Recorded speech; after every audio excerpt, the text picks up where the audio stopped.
Chapter 1857. When they heard this, they looked at each other and couldn't help but smile. The Yama Lord had come as well. This was a good thing for them. However, they had no idea where their master was right now. At the same time, Fengjiu, who they were thinking about, was with a group of people as they went through their final training. The venomous Black Forest was their final training ground. The Spectral Elder and the others had left after sending them to the forest. They weren't afraid that they would escape at all because the heart-eroding pills they had ingested had completely taken effect. At this moment, they were all people who only knew how to listen to orders. However, the Spectral Elder and the others who were waiting for them to return from their training didn't know that 123 people in black robes and black masks were seated together in the venomous Black Forest that the people from the Temple of Darkness couldn't control. Fengjiu's group originally only had 70 or 80 people, but later on, the 30 or 40 people that the Spectral Elder had spared were added to Fengjiu's group because of their outstanding performance. They went through training together, and that was exactly why there were 123 people today. At this moment, these people who had lost their minds and only knew how to listen to orders in the eyes of the Spectral Elder and the others from the Temple of Darkness were all looking at the young man in black robes with admiration. None of the people here could forget that it was because of him that they weren't reduced to killing tools. It was because of him that the poison in their bodies could be cured. It was because of him that they had the right to choose another path. With the help of this black fog poisonous forest, the poison in your bodies has been cured. The time to train here is up. If any of you want to leave, you can take this opportunity to leave. The Dark Knight Temple won't be able to track your whereabouts. Fengjiu's voice rang out unhurriedly. He swept his gaze past everyone and memorized every single one of their appearances. Everyone looked at each other when they heard that. In the end, they said in unison, "Captain, we want to follow you. We'll go wherever you go." After going through fire and water for a few months, they had already decided that as long as they could survive, they would definitely follow by their captain's side. Not only was he their captain, but he was also the one who saved them and gave them a new lease of life. Those who could sit here alive were all men who valued friendship. Naturally, they wouldn't leave because of this. Hearing this, Fengjiu's eyes flickered. "I'm going to deal with the Temple of Darkness. Do you want to follow me and become enemies with the Temple of Darkness?" Hearing this, everyone was shocked. They didn't expect the captain to want to attack the Temple of Darkness. However, they weren't afraid of death. Hearing this, they all stood up. "We will listen to Captain Yu. Climb a mountain of swords or dive into a sea of fire. I will not hesitate." His voice, which was filled with vigor and determination, rang out clearly in the forest and echoed in everyone's ears. Hearing this, Fengjiu finally smiled. "Very good. Although the training has been brought forward and we only have 3 months, none of you have disappointed me. Since you are all willing to follow me, then I will lend you a helping hand." Chapter 1858. Looking at the pill bottle, everyone was stunned and stared at the bottle in his hand. They had been taking pills recently, and their strength had increased step by step, because the people of the Temple of Darkness had given them pills to advance. Now, seeing the leader take out the pill bottle, they were a little surprised. The pills given by the Temple of Darkness had been used up. Where did he get these from? Fengjiu waved his hand, and pills flew out and landed in front of them. "Eat this. It can increase your strength again. However, after taking this pill, don't take any more pills for advancement for the next 1 or 2 years." Hearing this, everyone took the pills without hesitation and swallowed them. As they swallowed the pills, the spiritual energy in their bodies surged. After a short moment of astonishment, everyone quickly sat down cross-legged. Seeing this, Fengjiu smiled and walked a distance away to protect them.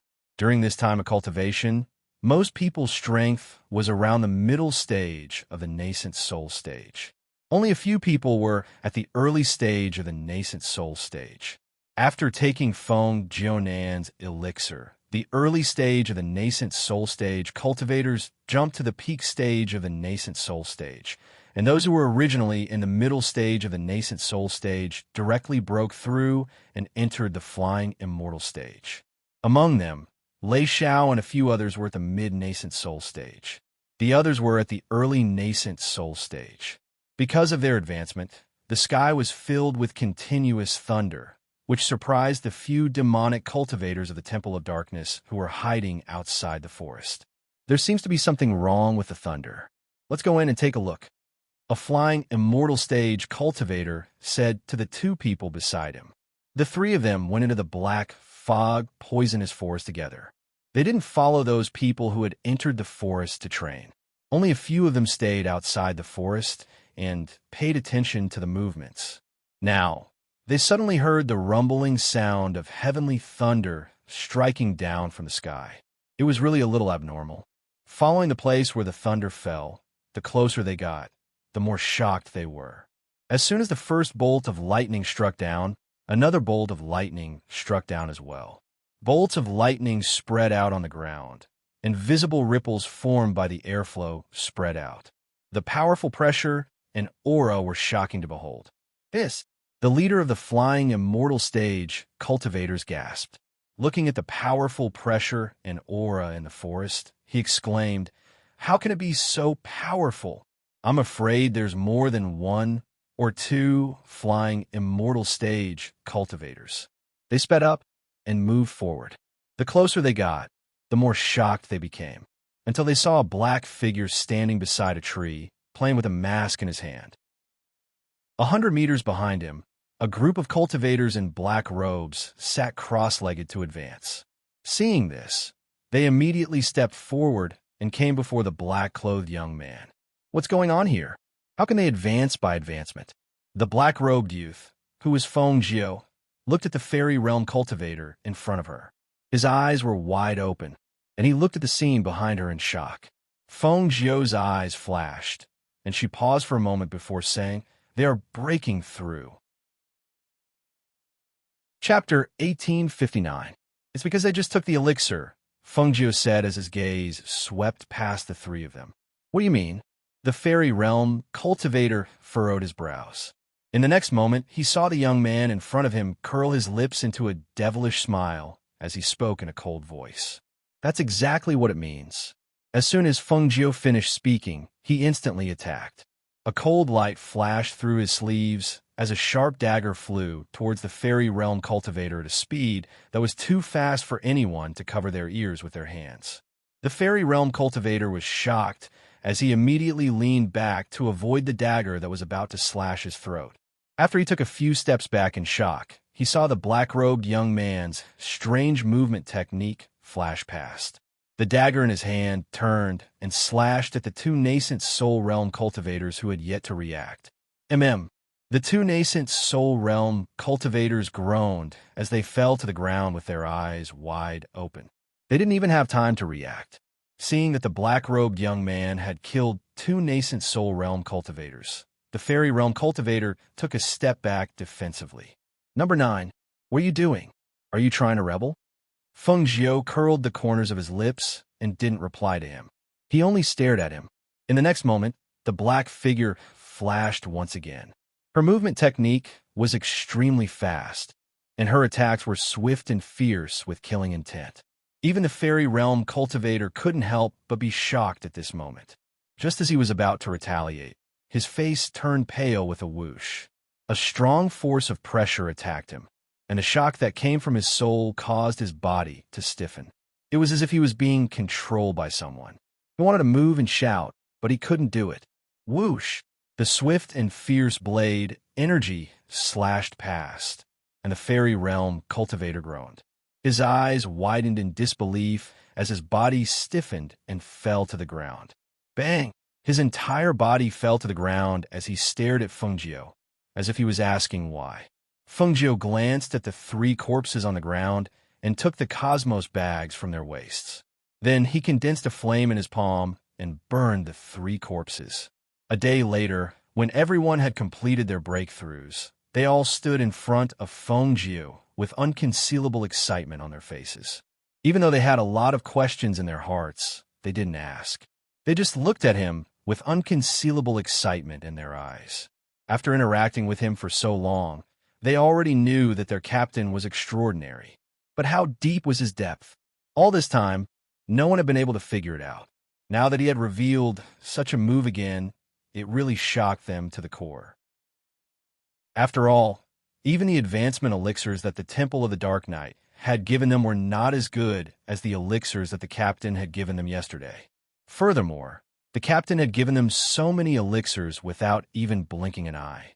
Furthermore, after taking the elixirs, only a few of the 123 people were at the peak of the nascent soul stage, while the rest had already become cultivators at the fairy realm. There was a huge difference in strength between each stage. Now that they stood out, even the Temple of the Dark Knight would have to be wary of them. Even among the clans outside, there wasn't a single clan that had so many fairy realm cultivators. Fengjiu looked at everyone and nodded in satisfaction when he saw their current strength and cultivation. He smiled and said, "Not bad, very good. Next, I'll tell you about the arrangements after we return." Chapter 1860. Once we leave this place, the most important thing is to remember not to be discovered. Once you've figured out their strengths, deal with them first. After that, don't stay behind and leave. She paused and looked at them. Remember, I want everyone to leave this place alive. Everyone's hearts warmed as they nodded. Yes, Captain. We'll definitely leave this place alive. Let's go. If anything unexpected happens after we return, act according to my orders. With that, she led them out of the forest. 2 days later, when Fengjiu and the others stood in the plaza once more with their masks on, even the spectral elder could not help but be stunned. He looked at the 100 or so people in front of him in disbelief. "Take off your masks," the spectral elder called out as he stared at the 100 or so people. When he saw them take off their masks one by one like puppets and reveal their appearances, the spectral elder could not help but widen his eyes as his heart trembled. How is this possible? In a short span of 3 months, these people had all become fairy realm cultivators, and only a few of them were nascent soul realm cultivators. Could it be that after taking the advancement elixir, their advancement was really that great? Ghost, spectral elder, how did they advance so quickly? The fairy realm cultivators and nascent soul cultivators to the side all widened their eyes in shock. They stared at the group of people as if they had seen ghosts. How could they possess such strength in just 3 short months? If it were not for the fact that they were standing right in front of them, they would not have dared to believe that this was real. 123 people, and there are actually only a few nascent soul cultivators among them. This is too inconceivable, too inconceivable. The spectral elder stared at the group, and his gaze paused on Fengjiu in front of him. This youth with number 9 had actually become a nascent soul cultivator in such a short amount of time. He was truly not simple. When he thought about how these people were groomed by him, and how they all obeyed his orders, his heart burned with passion. There were more than 100 of them, and they had such strength. Even the headquarters of the Temple of Dark Knight would not be able to find so many fairy realm cultivators. If they took the advancement elixir, would their strength increase again, and they would directly leap to the next level? His heart was in a mess. In order to avoid being discovered by the people behind him, he took in a deep breath and slowly exhaled. Looking at the 100 or so people before him, he secretly made a decision. He wanted to take this powerful group for himself. He wanted to turn this team into his subordinates and not belong to the Temple of Darkness. However, they had obtained their current cultivation after consuming the advancement pill. What was their battle prowess? A dark light flashed through his eyes, and he said, "Number 1, number 9, number 13, number 45, number 78, step forward." As soon as he spoke, 5 people walked out from the group in front of him. Because they had taken off their masks, it could be seen that the 5 of them did not have any expression on their faces as they coldly looked ahead. The ghost elder was very satisfied when he saw the few people that walked out as soon as he spoke.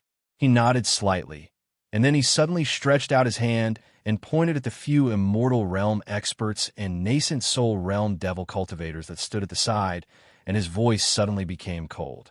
"Kill them." Chapter 1861. The expressions of those people changed drastically, and as they quickly retreated, a few of the fairy realm cultivators shouted at the ghost elder, "What are you doing?"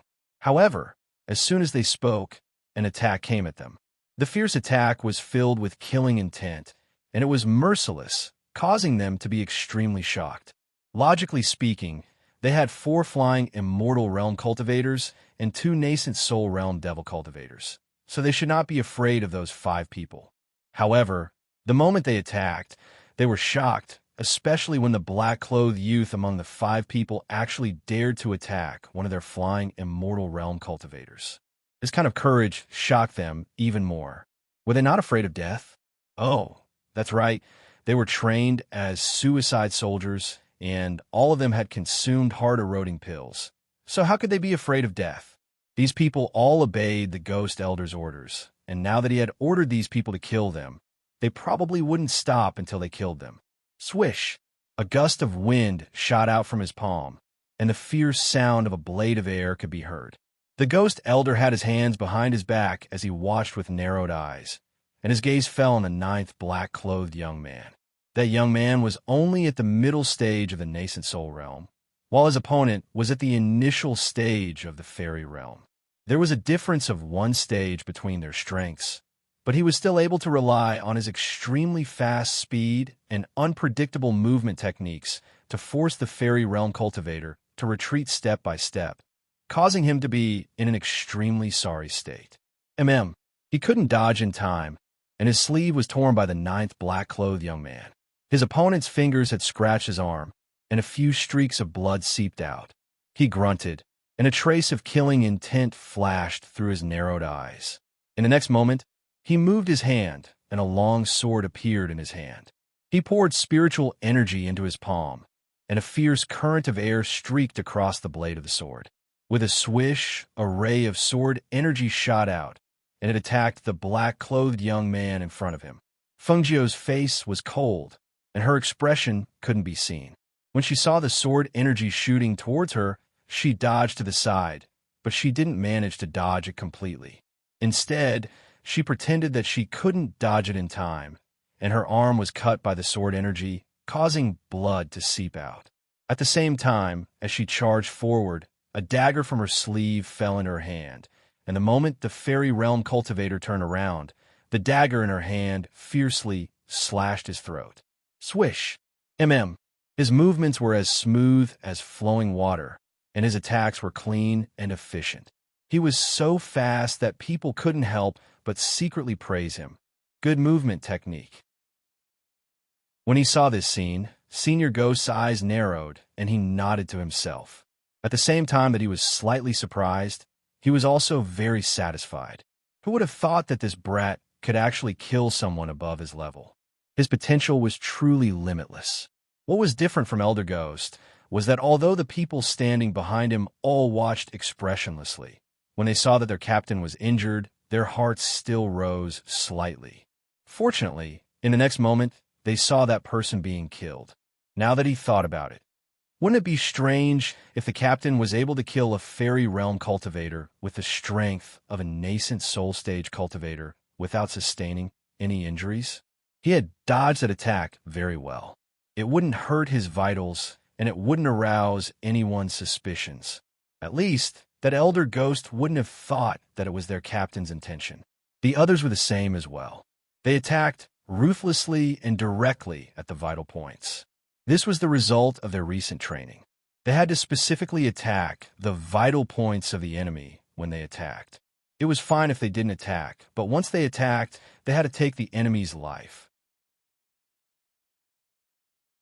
Chapter 1862. Elder Ghost chuckled as he looked at the people who were being forced to retreat. How could that be? This is also training. I believe that if the higher-ups knew about this, they would definitely agree. The people looked at him, then looked at the 100 or so people who were standing still, as well as the people who were attacking them. A thought flashed through their minds. I know. You saw that these spies were extremely outstanding, so you wanted to take them for yourself. Once this was said, the people were shocked. They knew that it wouldn't be easy for them to leave this place alive today, so they immediately took out their magic tools to fight. However, Their reactions were too slow.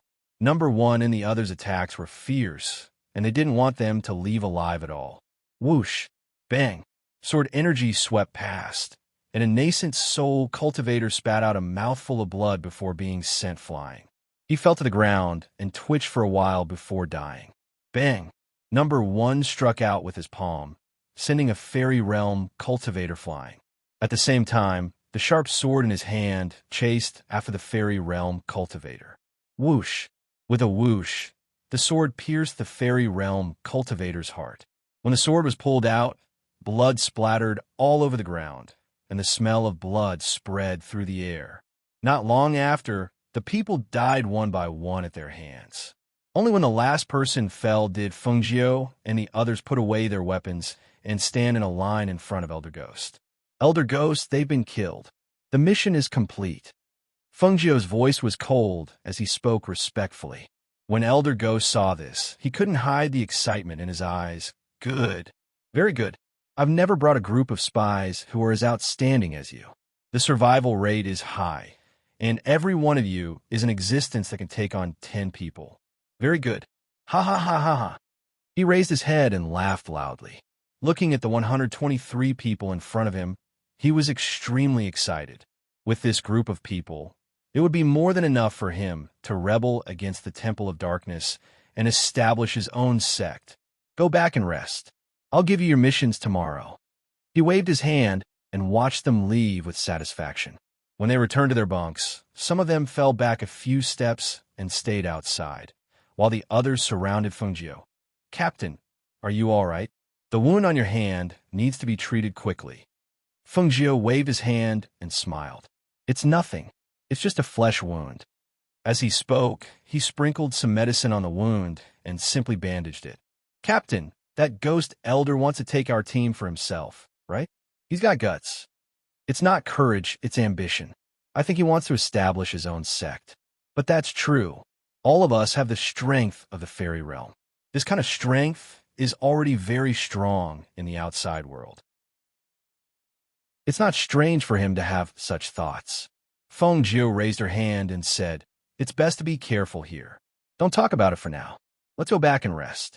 We'll see what mission he's going to give us tomorrow before we decide what to do. Yes. Hearing his words, everyone responded and dispersed. The next morning, everyone stood side by side in the plaza. In just a night's time, the people standing here today discovered that apart from the 100 or so people, the number of devil cultivators who were originally guarding here seemed to have decreased by a lot. They guessed that it might be because of Elder Ghost's actions. They thought to themselves, what kind of mission will Elder Ghost give us today? Chapter 1863. The two seductive women followed behind the spectral elder. At this moment, they couldn't help but raise their heads and size up the 123 black-clothed spies in front of them. Were these people the spies of a fairy realm cultivator who had only used 3 months to become a fairy realm cultivator? Greetings, spectral elder. Everyone bowed respectfully, and their loud voices rang out in the square. Elder Gouet replied. His sharp gaze swept across the people in front of him. Only then did he open his mouth. You're all spies that have passed the training. Originally, you needed a year's time. However, to have such strength in just 3 months, you've truly surprised me. Now, I'll arrange the first mission for you. Just as the spectral elder was about to give them their missions, his eyebrows suddenly twitched. His gaze swept past the crowd and landed on the forest outside the square. Perhaps he had sensed something, and his expression changed slightly. Fengjiu caught a glimpse of a ray of light from the corner of his eye.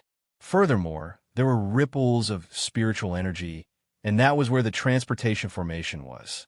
It seemed that someone had come from the transportation formation. Indeed, after the spectral elder hurriedly left behind a few words, he sent the 2 women behind him away and quickly walked towards the forest. When the spectral elder arrived at the formation and saw the people who had walked out, he couldn't help but step forward respectfully. This subordinate kowtows in salute to Master. His heart trembled at this moment, and a trace of fear appeared in his eyes. He thought to himself, why did Master come at this time? Why wasn't there any news of him coming? Could it be that he heard some news? At that moment, his body tensed up slightly, and his heartbeat sped up. His palms were covered in sweat.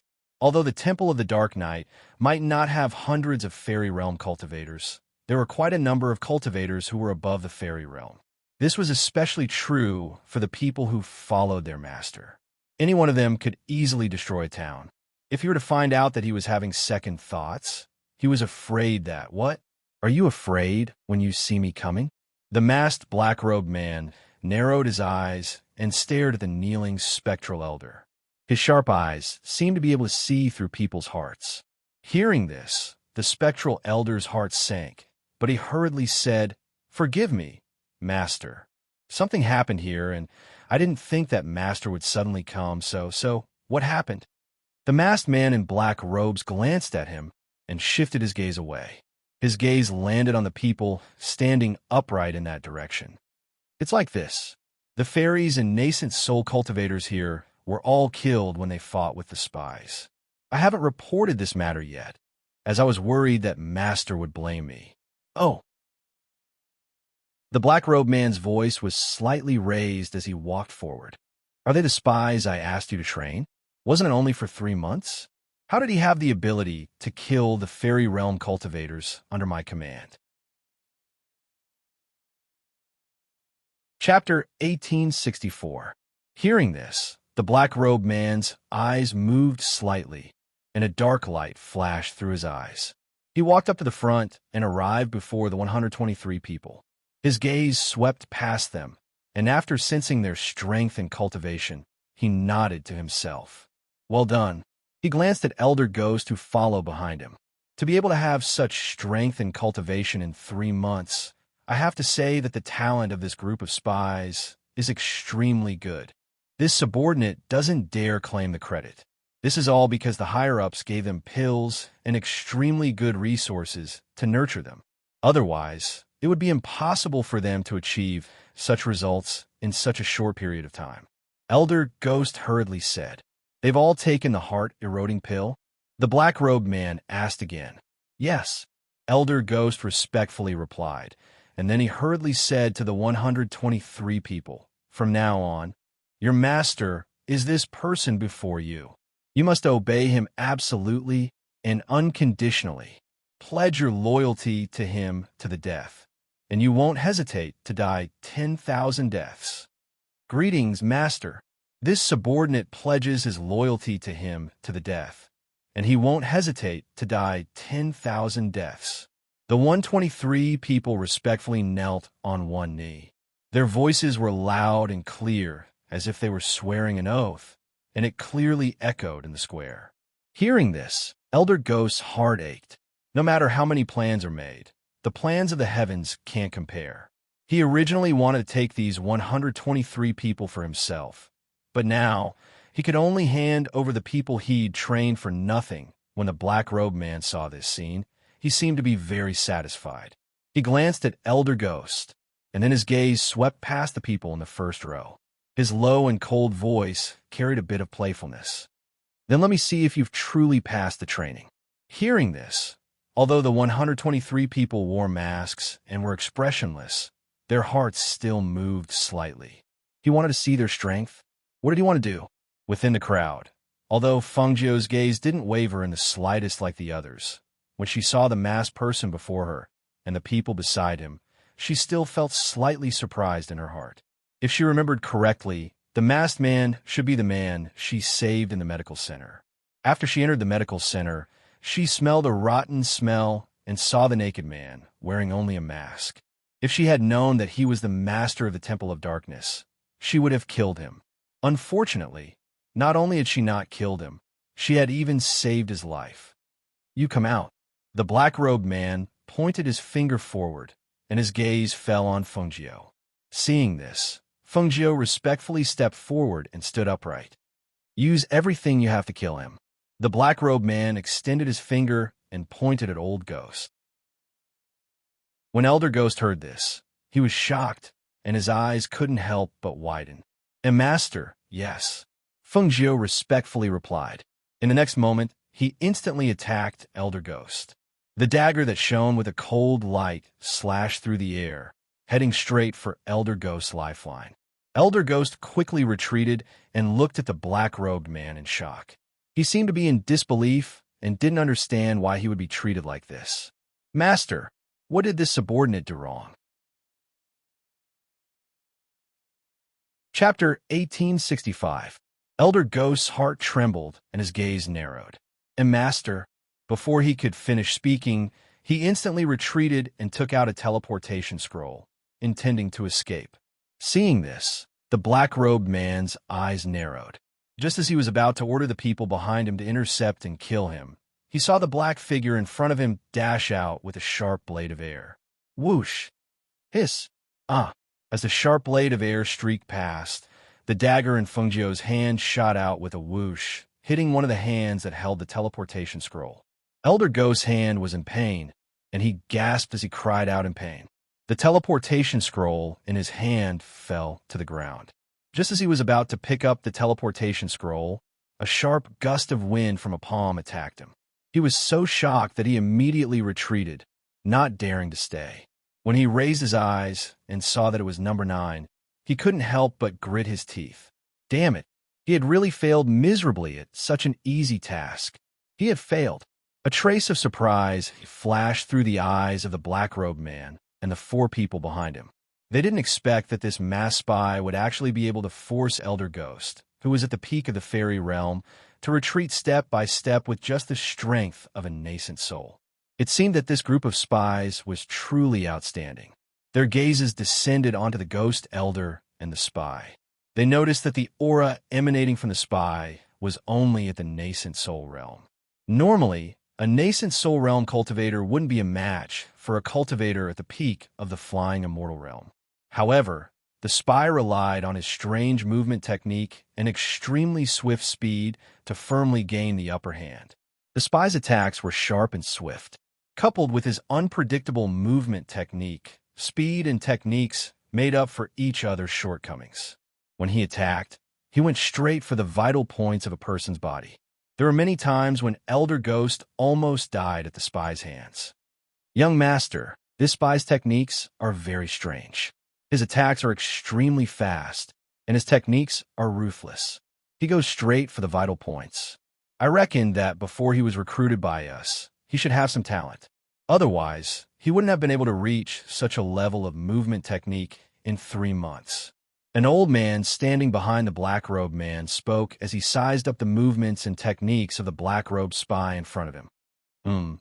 This person is only at the nascent soul stage, and yet he has such extraordinary strength. It is indeed rare. The black-robed man nodded his head as he spoke. He seemed to be very impressed. Because they saw that the black-clothed spy had the upper hand with his strange skills, they didn't make a move. It wasn't until Elder Ghost couldn't dodge in time that his throat was slit by the dagger in his panic that he fell to the ground. Yes. Blood flowed out of Elder Gue's mouth. His eyes trembled as he glared at number 9. Shock and astonishment filled his eyes. He moved his mouth as if he wanted to say something, but in the end, he was unable to say anything and breathe his last. Aside from the dead Elder Ghost, no one knew what kind of terror he had suffered at the last moment of his life. Only when Ghost Elder breathed his last did Fengjiu retract his gaze, hiding the expression in his eyes. He held the dagger and walked forward, arriving in front of the black-robed man. "Master, the mission is complete. Please accept." A middle-aged man quickly walked forward. After checking on the dead Elder Ghost, he returned behind the black-robed man and spoke in a low voice before standing properly. The black-robed man had a playful smile on his lips. His gaze carried a hint of interest as he stared at the black-clothed spy in front of him. Hearing the voice, he didn't seem to be very old. Chapter 1866. Hearing that, Fengjiu replied, "Yes." Then, she reached out and took off the mask on her face, revealing the handsome face behind the mask. Her current appearance was disguised. Unless it was someone very familiar with her, no one would be able to recognize her. This man was still unconscious when she saved him last time. The people around him had probably long forgotten about her. After all, she was just a person they met on the road. Who would remember her? The black-robed man looked at the face in front of him and was a little surprised by the youth and good complexion under the mask. This young man looked to be less than 20 years old. His skin was white, and his facial features were not extremely outstanding. However, he was still handsome and very harmonious. Because of the consumption of the heart-eroding pill, these people almost instinctively obeyed orders and would not resist. This was the most suitable point to keep people around, because people who consumed the heart-eroding pill did not have to worry about betrayal at all. The black-robed man glanced at the waist tag of the young man in front of him and took a look. "Number 9. Yes," Feng Jiu replied. "Among the 123 of you, who is the leader?" The black-robed man played with the waist tag engraved with number 9 in his hand and swept his gaze across the people in front of him. Finally, his eyes fell on one person. In his opinion, this person was the strongest among these people. Now, in terms of the leader, it should be this person. However, just when he thought there was no mistake, he heard number 9 in front of him speak. "Master, this subordinate is the leader," Feng Jiu said, but cursed in her heart. Usually, others called her master. After mixing in here, she had always been the one to call others master. Especially this person was an enemy. It was really sullen. "You?" The black-robed man was slightly surprised and asked with a playful smile. "You can be their leader with the strength of a nascent soul?" Are they convinced? This subordinate obeys the order. In other words, they were all following orders. There was nothing to be convinced about. Hearing this, the black-robed man's lips curled up slightly and nodded. "Well said." His eyes narrowed as he stared at the 100 or so people in front of him. Then he said to number 9, "Since you're their captain, then I'm going to send 16 people to infiltrate the 4 major sects. In your opinion, which 16 people should I send?"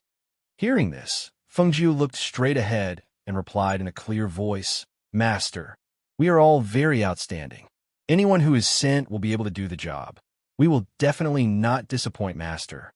"Ha ha ha ha ha. What a good, very outstanding. What a good, anyone could do it." "Very good." The black-robed man was very happy. He raised his head and laughed loudly. His happy expression surprised the 4 people behind him. They didn't expect their young master to be so happy because of this. For a moment, the 4 people's gazes fell on the young man, named number 9. This young man's answer was also very clever. Just a simple sentence had made the young master so happy. He was indeed a talent. Moreover, not only was he intelligent, but his strength was also extraordinary. He was really a good seedling. The black-robed man stopped laughing and turned to look at the middle-aged man beside him. "Pick out 16 people and tell them to infiltrate the 4 major sects as spies and gather information for us." "Yes," the middle-aged man responded. He stepped forward and ordered everyone to take off their masks. Then he picked out 16 younger people and had them step forward. Chapter 1867. "I'm here." Feng Jiu narrowed her eyes as she replied. "From today onwards, you'll be by my side." The black-robed man's voice was casual, and there was a hint of amusement in his tone. He seemed to be very satisfied with Feng Jiu. "Yes," Feng Jiu replied. He was slightly surprised. He didn't think that he would be able to get close to the Lord of the Temple of Darkness like this. If he was by his side, it would be much easier to destroy the Temple of Darkness. Moreover, he might be able to get some information that they couldn't find out. "Sir, let's go inside and have a rest." The old man walked forward and said. "Yes," the black-robed man replied. Then he turned around and walked forward. The others also followed him. As Feng Jiu turned to follow, he gave a look to the more than 100 people behind him. Only then did he leave with them.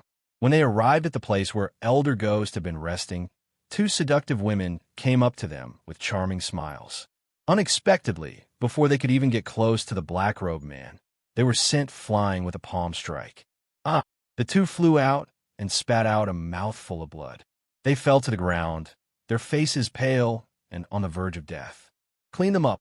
The black-robed man frowned and ordered. He walked in without even looking. Feng Jiu, who was walking at the back, naturally became the one to clean up the mess. After ending their lives, she dragged them out and threw them into the beast cage. At this moment, the black-robed man was sitting in the room. He narrowed his eyes and asked the people around him, "What do you think of number 9? They were startled and looked at each other. They didn't know what their master meant. However, from the previous situation, it seemed that he admired number 9 very much. Thus, one of them said, "Although he was hit by the heart-eroding pill, his mind is not inflexible. He can also kill people above his level. It's clear that his potential is limitless. That's natural. The person that our master fancies must be outstanding." Another middle-aged man added, "Number 9 is still young, but he has such a cultivation. If he is trained, he will definitely be a great help to our master in the future. Young master, have some water." The old man did not join in the conversation. Instead, he brought a cup of tea out of nowhere and placed it in front of the black-robed man. At this moment, Feng Jiu walked in and bowed respectfully. "Master, it's been cleaned up." "All right." The black-robed man waved his hand. Number 9 walked up to him and stood quietly beside him. Seeing this, the corners of the black-robed man's mouth curled up slightly. After glancing at him, he no longer looked at him. Instead, he took a sip of tea and asked, "I heard that the ghost doctor came here and saved a true monarch from the Huasian sect. Have you found her whereabouts?" Hearing this, the expressions of the few people turned serious. After taking a deep breath, one of the middle-aged men carefully said, "Master, we have lost contact with the ghost doctor ever since he left the territory of the Huasian sect. Our people have searched everywhere, but have not found any clues. Even now, we do not know where he is staying." Another person said, "Master, although this subordinate does not have any news about the ghost doctor, there is another piece of news." He paused and said, "Tianji Elder's disciple, Nalan Mo Chun, has returned to the clan more than 2 months ago. Recently, there have been 1 or 2 forces developing in the dark." Chapter 1868. Feng Jiu listened quietly. He didn't expect the people from the Temple of the Dark Night to keep an eye on them. 2 powers? Could it be Xinyuan Mo's and the Feng Wei's group? Just as he was thinking, he heard the black-robed man's voice again. "This ghost doctor called Feng Jiu really has some ability. Even after coming here, she can still avoid our eyes. Since she wants to play, then let's play with her." He turned the blood jade ring on his thumb. His eyes were deep, and no one knew what he was thinking. The people behind him looked at each other. One of them stepped forward and said, "Master, this subordinate has a portrait of the ghost doctor. Does Master want to see it?" Ever since she made a deal with that person to deal with the Phoenix dynasty, Master had only made arrangements for the matters below and had not even seen the portraits of those people. She reckoned that even if she met ghost Dr. Feng Jiu, he would not be able to recognize her. "She's just a woman. What's there to see?" The black-robed man said uninterestedly. He waved his hand and signaled to the people behind him, "You guys go out and make arrangements." "Yes." The 3 people behind him left, leaving only the old man and Feng Jiu standing there. Seeing the others leave, the old man went forward and set up a chessboard on the table. He sat in front of the black-robed man and began to play chess with him. The 2 of them occasionally chatted. In addition, the old man called the black-robed man young master instead of master. It was clear that they didn't have a normal master-servant relationship. After the 2 of them played a game of chess, the black-robed man called, "Number 9, come and play a game with this sovereign."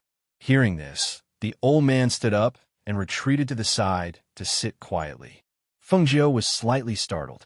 He said, "Master, this subordinate doesn't know how to play chess. Even if he did, he couldn't play with him. Chess was like a person. If you wanted to understand a person in the shortest amount of time, you could see what kind of person they were in a game of chess. It doesn't matter. This sovereign doesn't expect you to win." He glanced at Feng Jiu. "Sit down." His tone was firm and didn't allow for refusal. "Yes," Feng Jiu responded. He sat down cross-legged and stared at the black and white chess pieces in front of him. When the black-robed man saw Feng Jiu staring at the chess piece in a daze, he couldn't help but sneer. Without saying anything, he picked up the black chess piece and placed it down.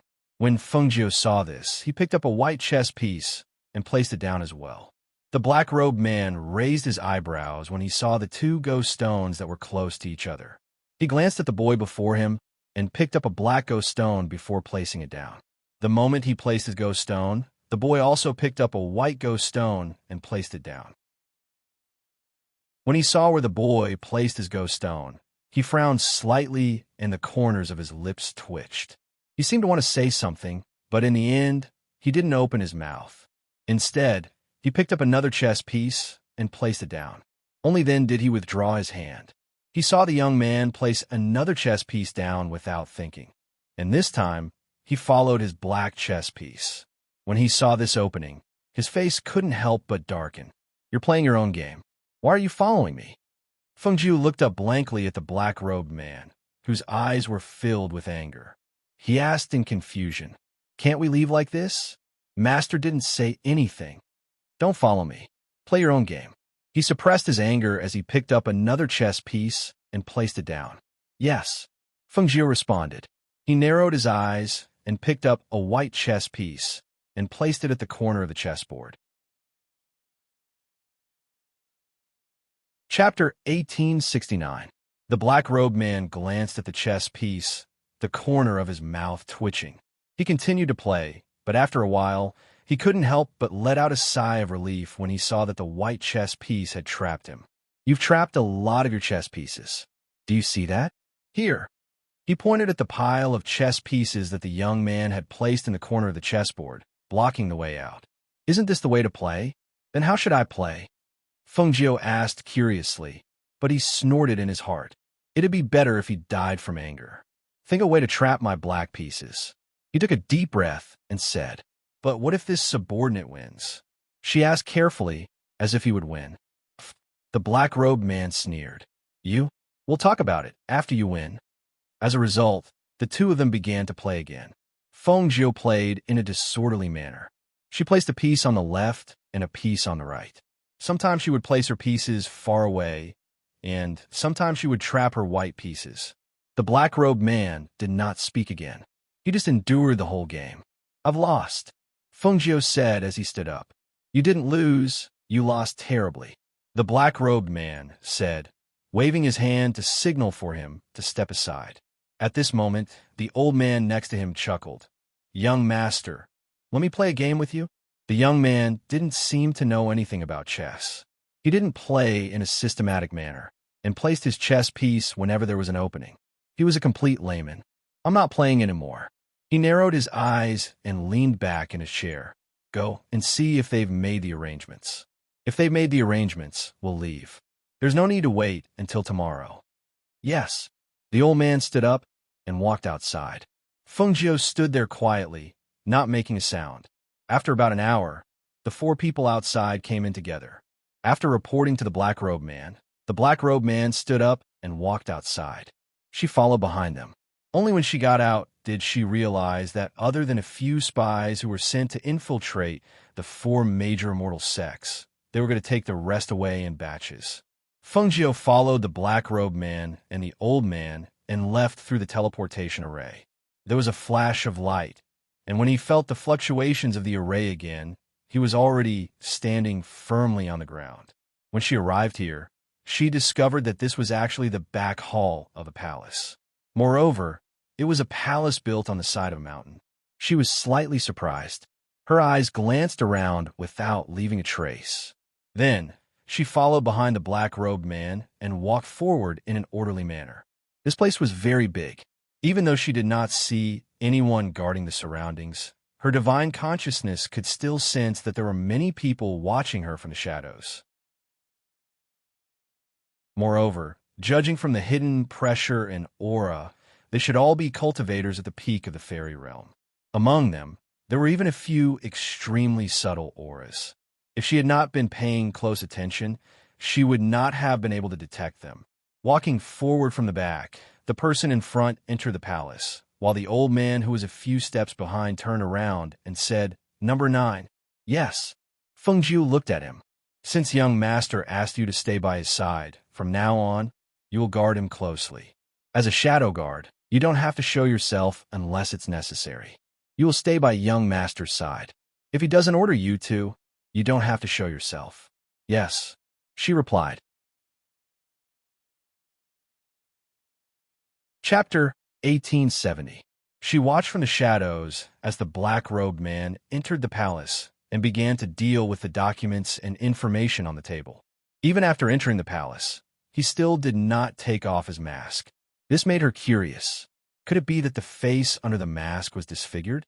Otherwise, why did he not have the habit of taking off his mask in his own territory?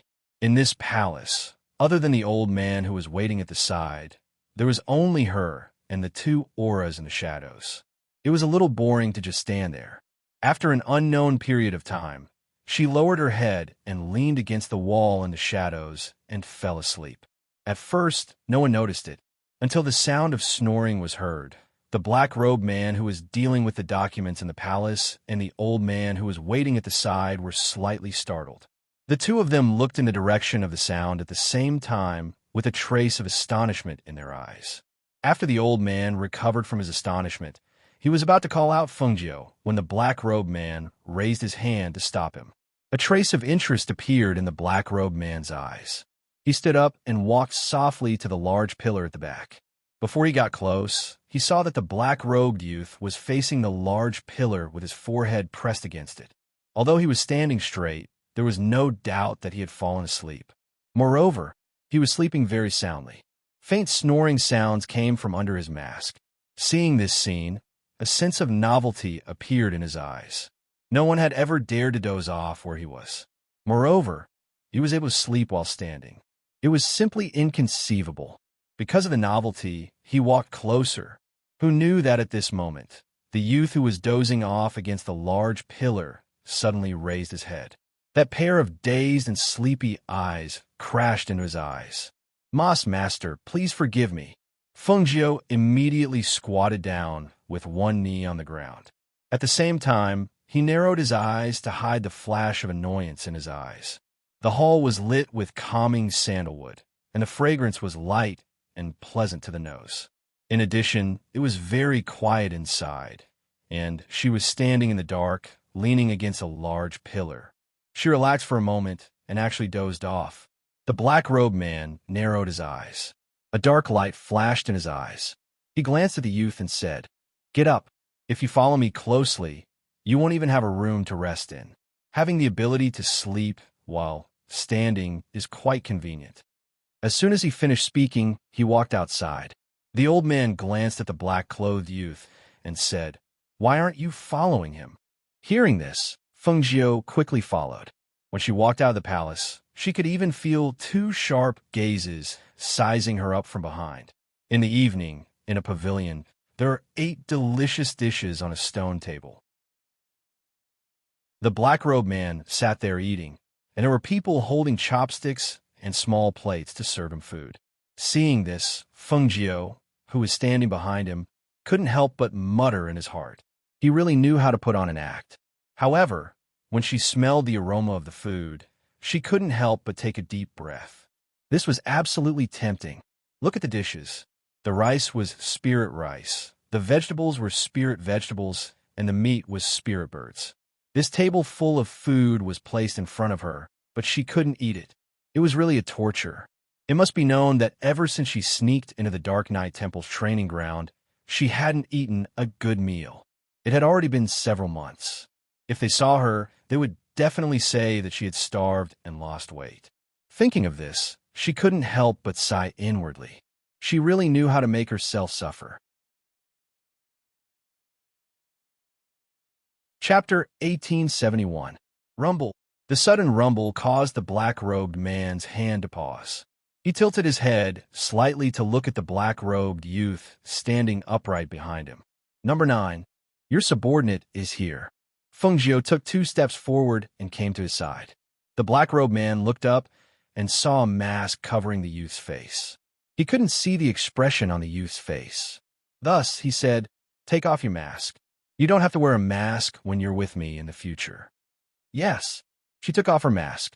Her handsome face was expressionless, without a trace of awkwardness.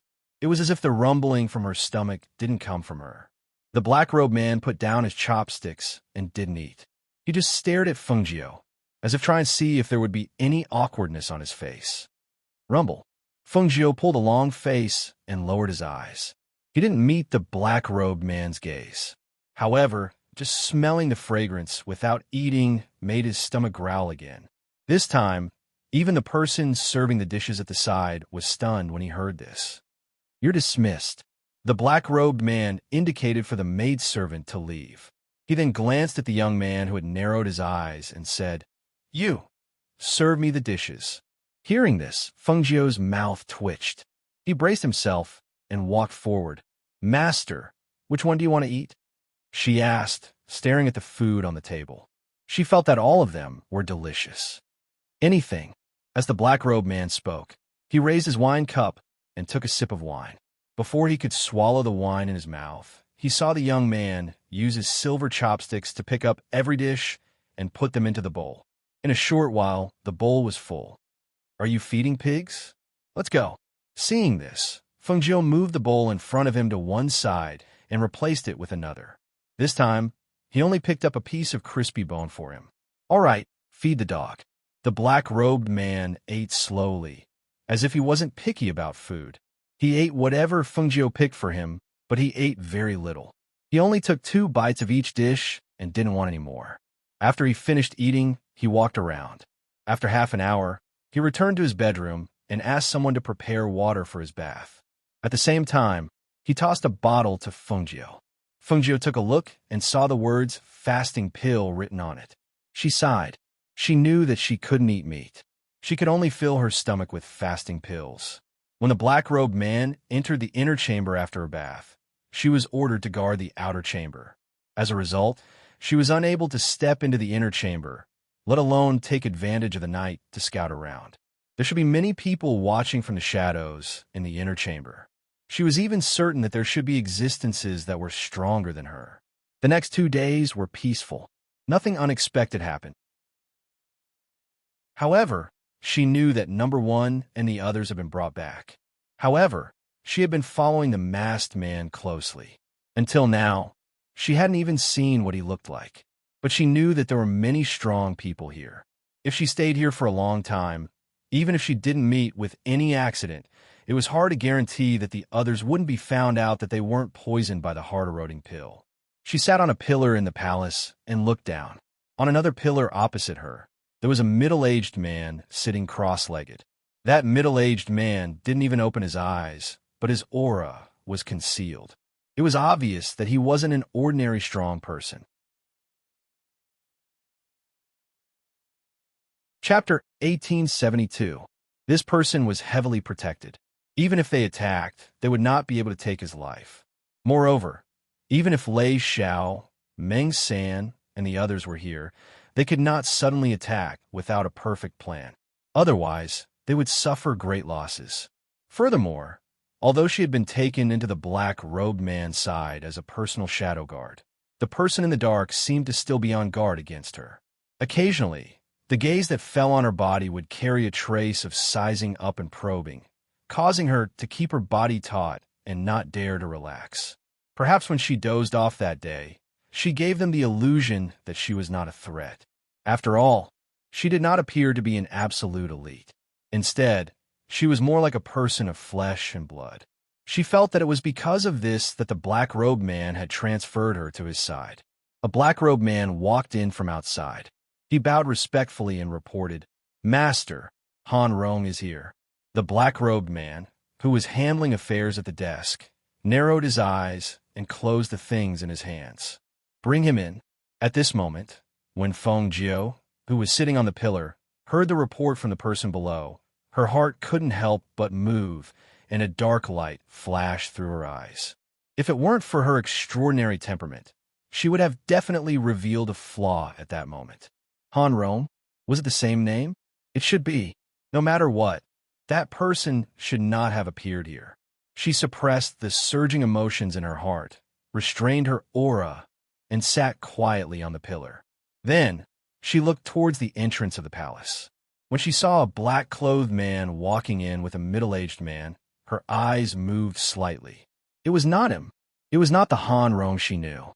Well, if it was the Han Rong from back then, when he was expelled from the Crown Prince's residence by Xianyuan Mose, his cultivation would have been destroyed and he would have been seriously injured. It was impossible for him to have survived. She was thinking too much. It was just the same name. However, what she saw next overturned her previous affirmation. "Greetings, Palace Master." Han Rong stepped forward and bowed. Then, he straightened his back and looked at the masked man sitting on the main seat. Even his master did not have a portrait of this person. No one knew what he looked like. It seemed that only the person he trusted the most knew what kind of face he had under the mask. "Why are you here again? What's the matter this time?" The black-robed man narrowed his eyes and asked lazily. "I hope the temple master will not be offended by my sudden visit. However, my master received a piece of news and sent me to the sacred temple."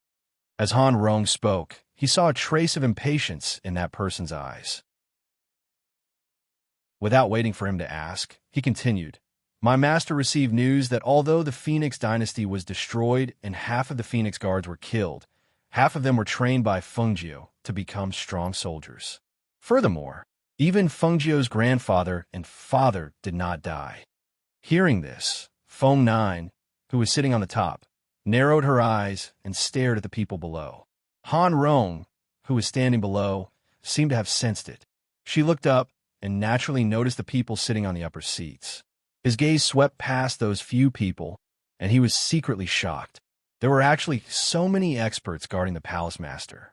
If it wasn't for the glance from above, he probably wouldn't have noticed the existence of these people. Chapter 1873. When he saw the black-robed youth looking down expressionlessly, he looked away and leaned back in his chair. He looked at Han Rong lazily. "Back then, when you used the spirit or to trade with me to destroy the Phoenix dynasty, you didn't say that we would help you clean up after the matter, nor did you say that we would help you kill the remaining people." Hearing the man's deep and cold voice, Han Rong immediately narrowed his eyes. "I don't dare. I'm only here to tell the palace master the news. I don't dare to ask for the palace master's help." "Oomph." The black-robed man snorted coldly and narrowed his sharp eyes. "Han Rong, don't think that I don't know what you're up to. Back then, you were just a servant by Xianyuan Mo's side, but you bullied your master and had your cultivation crippled and chased out. If your current master hadn't helped you take over his body, you wouldn't be able to stand in front of me. Who gave you the right to not kneel in front of me? Who gave you the courage to use me?" That malicious voice was accompanied by a powerful aura, causing Han Rong's heart to jump in shock. The aura of death enveloped him in an instant, causing his legs to go weak, and he knelt down. "No, I don't dare. He actually knows. He actually knows that I've taken over his body. He even knows that I was originally Xianyuan Mo's servant. How'd he find out?" At this moment, Fengjiu was also shocked when she heard this. She stared at Han Rong, unable to believe that this person was the Han Rong whose cultivation had been crippled by Xianyuan Mo's. "It's him? So it's him. He was the one who had taken revenge and destroyed her Phoenix dynasty, caused so many Phoenix guards to die in battle, caused her grandfather and grandmother to suffer so much, and even caused her little uncle to die because of this calamity." Looking at the person below, murderous intent surged in her heart. She wanted nothing more than to kill him. The black-robed man glanced at Han Rong, who was kneeling before him, and said coldly, "Next time, even if you have such news, you don't have to come and tell me. My Temple of Darkness is not a place where you can come and go whenever you want." "Yes, then I'll take my leave first." Han Rong lowered her head. Perhaps she was afraid of his pressure, but at this moment, she didn't even dare to raise her head. Just like that, she got up and left with her head lowered. It wasn't until she was a distance away from the palace that she let out a light breath. She steadied her rapidly beating heart and quickly left. Only someone like him who had experienced death and despair knew how wonderful it was to be alive. It was precisely because of this that he cherished everything he had now. As for Fengjiu and the others, he would not let them off so easily. Number 9. After Han Rong left, the black-robed man casually called out, "Your subordinate is here." Fengjiu jumped down and bowed respectfully. "You know him?" The black-robed man narrowed his eyes and stared sharply at the youth standing in front of him, not missing a trace of expression that flashed across the youth's face. In reply to Master, Your subordinate has seen him before. Feng said calmly. Oh, is that so? Where did you see him? He raised his eyebrows, indicating for him to continue. Chapter 1874. The black-robed man didn't ask further. He just quietly glanced at the black-clothed youth in front of him and waved his hand to signal him to leave. Feng didn't return to the pillar this time. Instead, he stood at the back and silently restrained his aura. On this day, other than the people he saw, nothing else happened. It wasn't until evening when the black-robed man brought the old man out of the palace and left Feng behind that she had time to move around. However, although she didn't follow the black-robed man, she didn't leave immediately. After all, there were still many pairs of eyes watching her in the dark. She couldn't afford to be careless. Although she didn't walk around alone for the past 2 days, she had been to many places with the black-robed man and was familiar with the place. At this time, she took the opportunity to relieve herself. After walking for a while, she met the spies who were led away. Because she wasn't wearing a mask, they recognized her when she walked out. When she passed by, Lei Zhao's hand moved slightly and handed the thing hidden in her sleeve to Feng Jiu. She didn't even turn around and continued to walk forward. Feng Jiu moved his hand and threw the thing into the space. He walked away.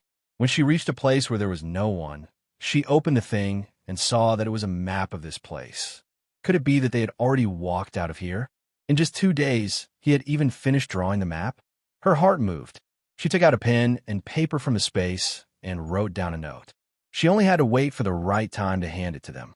After putting away the things, she walked outside and looked around. In another palace, the black-robed man looked at the old man and asked, "What do you think of this number 9?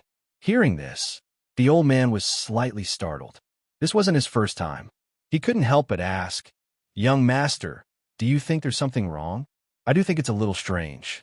However, since it's someone who took the heart-eroding pill, there shouldn't be any doubt. However, this number 9 gives me a different feeling from the others." The black-robed man said thoughtfully. He couldn't tell what was different. It said that this number 9 was originally the weakest, but he still had some extraordinary aspects. Take this incident for example. It said that Elder Ghost didn't like him at first, so he released his contracted beast to tear that number 9 apart. Who would have thought that number 9 would actually survive from the jaws of Elder Ghost's contracted beast with a pair of extremely fast legs? The old man smiled. It is precisely because of this that number 9 was left behind. According to our people, he personally watched every spy take the heart-eroding pill. Even if young master has doubts in his heart, the poison of the heart-eroding pill is something that even the people of the 4 great sects may not be able to cure, so he didn't continue. What he meant was that even if they were suspicious under the poisonous effect of the heart-eroding pill, even if they harbored disloyalty, they wouldn't be able to do anything. That's right, the black-robed man said. Obviously, he didn't take this matter to heart. He did things according to his heart. If he found the young man interesting, he would tease him. So what if he had ulterior motives? In the palm of his hand, could he turn the sky upside down? However, he didn't expect that his overconfidence at this time would cause him to suffer heavy losses in the near future. Chapter 1875. She came to the center of the spies and glanced at them. She passed the note in her hand to number 1, then walked forward a few steps before stopping. She looked at the middle-aged man in front of her who was giving orders to them. She released her divine sense and sensed that other than a few shadow guards, there were no other strong cultivators watching them. Thus, her gaze swept past the spies. With a glance, she signaled them to move closer to the center. "You all, Just as she spoke, the middle-aged man's eyes widened. His body went limp and fell. However, he didn't fall to the ground. Instead, he was supported by the shadow guard beside him. "Rong-san," she called out. "Yes," Rong-san replied in a low voice. He came to Feng Jiu's side. "Deal with him. You can change his identity so that it's easier for you to do things." Feng Jiu ordered. He passed a bottle of medicine to Rong-san. "Go down to the water source." "Okay," Rong-san replied. He put away the medicine and helped the man leave. Fengjiu looked at the crowd and said in a low voice, "Everyone be alert. We'll act by tomorrow night at the latest." The crowd didn't reply. They nodded and quickly split up. At this time, she turned to leave. She glanced around and noticed that the shadow guards in the distance didn't notice them. Not long after she returned to the palace, the man in the black robe came back. After entering, he looked at number 9 who was in the dark and called out, "Number 9, your subordinate is here." She walked out with her head slightly lowered. "After I left, have you been here all this time?" He stared at the young man. "Your subordinate didn't. When I went out to relieve myself, I walked around." She said honestly, she believed that even if she didn't say it, he would know where she went. Perhaps because Fengjiu didn't hide it, he didn't suspect anything. He just nodded and didn't ask any more questions. Until the next evening, a middle-aged man came to the palace with sweat on his forehead. "Master, it's not good. Something happened. Speak." The person in the main seat glanced at the person below. Since noon, there have been many problems with people. All of them are unconscious and foaming at the mouth. After checking, they have been poisoned. I'm afraid that someone has snuck in. This subordinate found that someone has poisoned our water source. The middle-aged man said anxiously. His heart was filled with fear as he wiped his sweat from time to time. Hearing this, the man in the black robe frowned, and a cold light flashed in his eyes. This is the main hall of the Dark Night Temple. How could someone have snuck in? And without a sound? "Master, it's bad. The fire is very big. It's out of control." The old man walked in and shouted with a panicked expression. With that, the black-robed man stood up with a swish and walked outside. As soon as he exited the palace, he saw smoke and flames rising from the palace below. Chaotic noises spread through the air as well. "Investigate it for me. Who the hell is it?"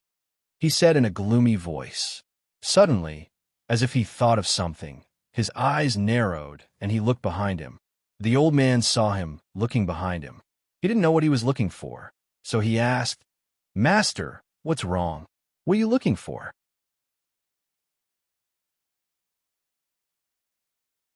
Chapter 1876. Where's the young man? His voice rang out as if he was talking to himself. However, when the few people in the dark heard his words, they were suddenly stunned. Only at this moment did they realize that the black-clothed young man had actually disappeared without a trace.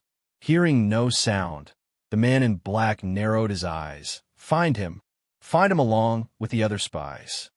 Yes, this time, the voices of the people hiding in the shadows could be heard. At this moment, the man in black strode out. His feet did not touch the ground as he quickly walked towards the spies. If he still did not know where the problem was, he would have lived in vain. However, he did not expect that the young man would dare to do so. How dare he? He clenched his fists so tightly that his knuckles cracked. The anger in his heart had reached its peak. At this moment, if he saw the young man, he would definitely twist his head off. At this moment, Fengjiu was in the forest behind a palace.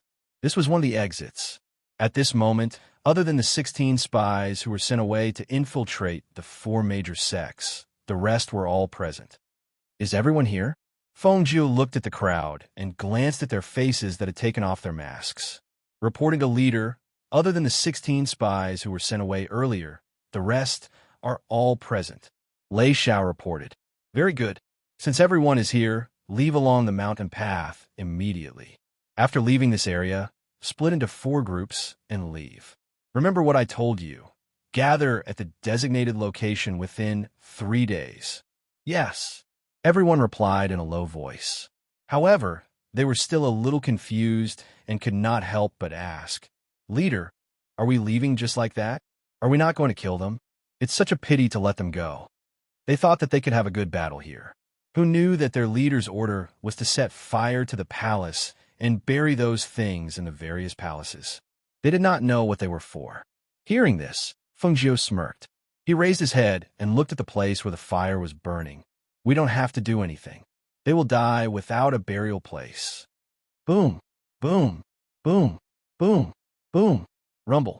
As if to prove her words, the moment she finished speaking, a loud rumble suddenly rang out.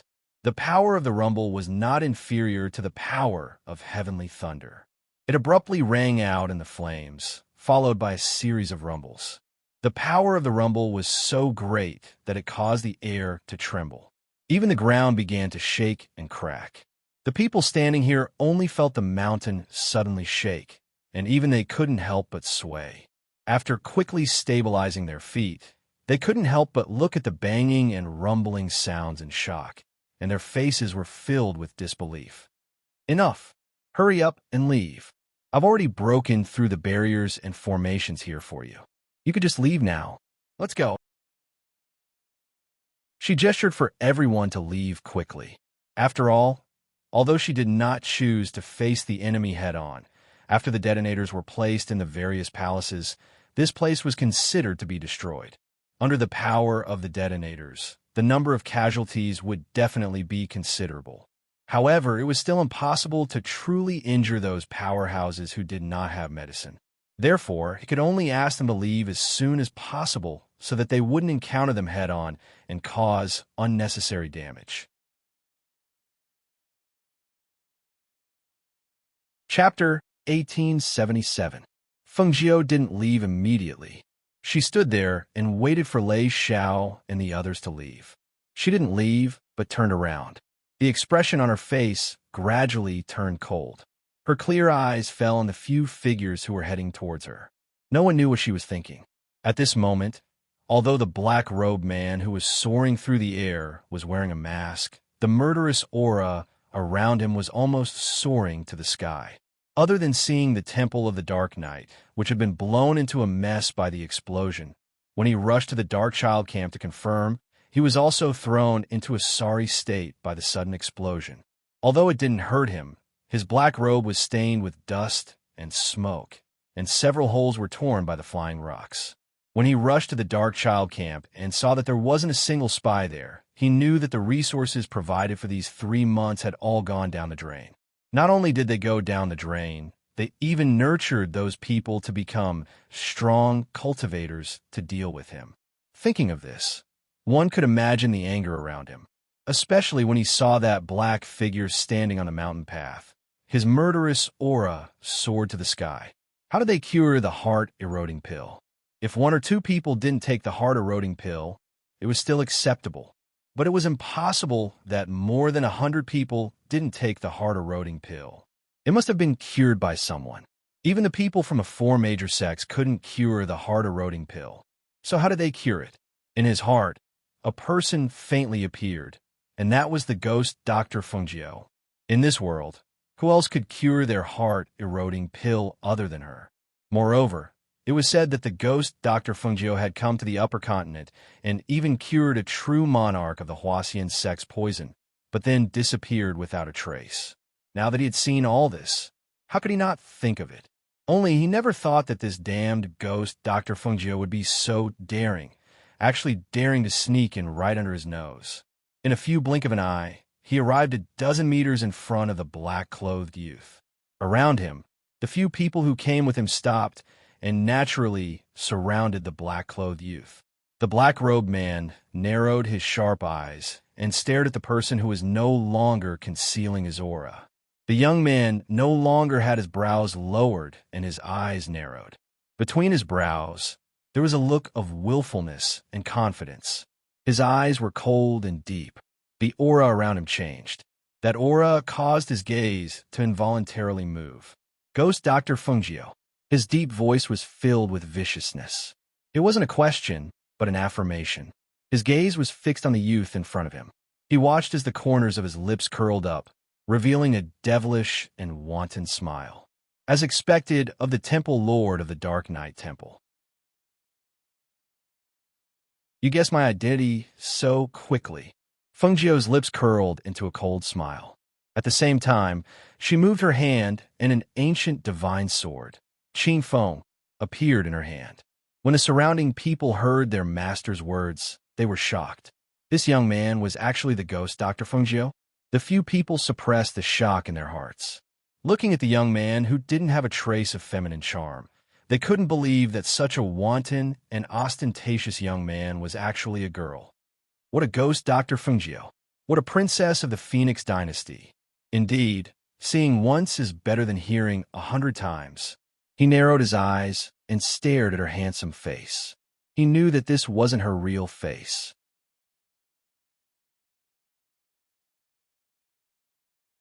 Chapter 1878. Phoenix Dynasty? Huh. Fengjiu sneered and stared at the black-robed man in front of him. I have no enmity with your Temple of the Dark Night, and we have nothing to do with each other, but you sent people to destroy my home and kill my family. How dare you mention the Phoenix Dynasty today? Her gaze swept across the people around her, and the corners of her mouth curled up. She said in a cold voice, I'll leave those people to you. Come out. As soon as her voice fell, several rays of light flashed, and then the three contracted beasts, Fire Phoenix, Lao Bai, and Tun Yun, appeared from the space. Roar, roar, roar. Three roars came from the three beasts, and the powerful pressure in their voices formed three waves of air that rippled in the air and attacked the people around them. Tun Yun leaped up, and his majestic body stood behind Fengjiu, facing one of the middle-aged men. Fire Phoenix flapped its wings and hovered in the air, looking down. Lao Bai, although a dragon, was also a mutated beast. At this moment, it was coiled up in a tree and staring at another person. The three beasts appeared at the same time, and the pressure of the ancient and sacred beasts spread out. The invisible air current was like a mountain pressing down on the chests of the people. They felt a pressure on their heads and chests, and the blood in their bodies was in a mess. Ancient mythical beast Fire Phoenix. Mutated beast unicorn White Dragon. Sacred beast Tun Yun. When they saw the three contracted beasts, they sucked in a breath of cold air, exclaiming in unison. Their hearts were filled with shock as they stared at the three contracted beasts, and couldn't help but curse under their breaths. Damn it! How could Fengjiu have so many contracted beasts? Furthermore, they were so powerful. Not to mention that there were three in front of them. Even one of them would be difficult to deal with. Kill them for me. Fengjiu stared at the people and said, Roar. The three contracted beasts responded with a roar, and in the next moment, they directly pounced on those people. The powerful pressure and their own airflow fused with each other, causing their speed to increase in an instant. The moment they rushed forward, the sharp airwaves in front of them also rushed out. When those people saw the three contract beasts attacking them, their faces couldn't help but change. They quickly retreated, trying not to fight them head-on to avoid being injured by the other party's powerful pressure. When the black-robed man saw this scene, he couldn't help but be shocked. He didn't expect that Fengjiu could contract so many contracted beasts, and all of them were so powerful. Just as he was thinking, he felt a fierce, murderous aura coming towards him.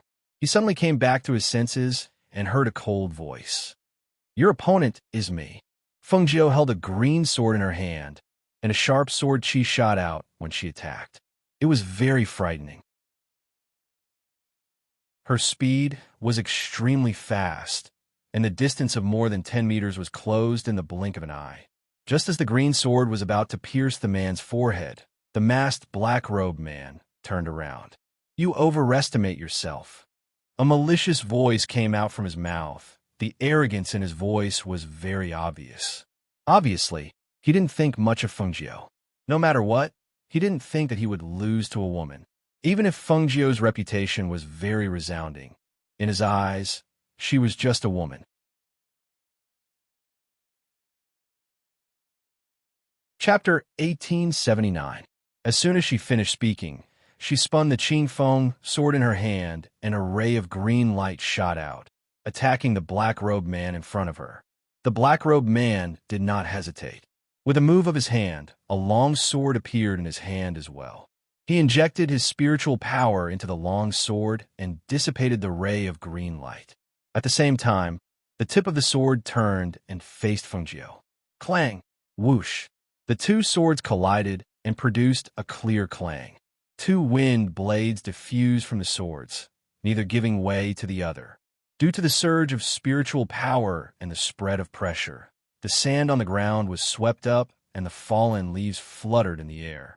At this moment, Feng did not hide her strength. However, the black-robed man's strength was not inferior to hers. Seeing that the two streams of air were equally matched, she immediately shot out 3 silver needles with her other hand. The black-robed man narrowed his eyes. As he dodged to the side, he heard the sound of the silver needles brushing past his ears. He formed a palm with his left hand and suddenly attacked Feng with a stream of air. When the stream of air attacked, it instantly turned into an ice blade and attacked Feng face.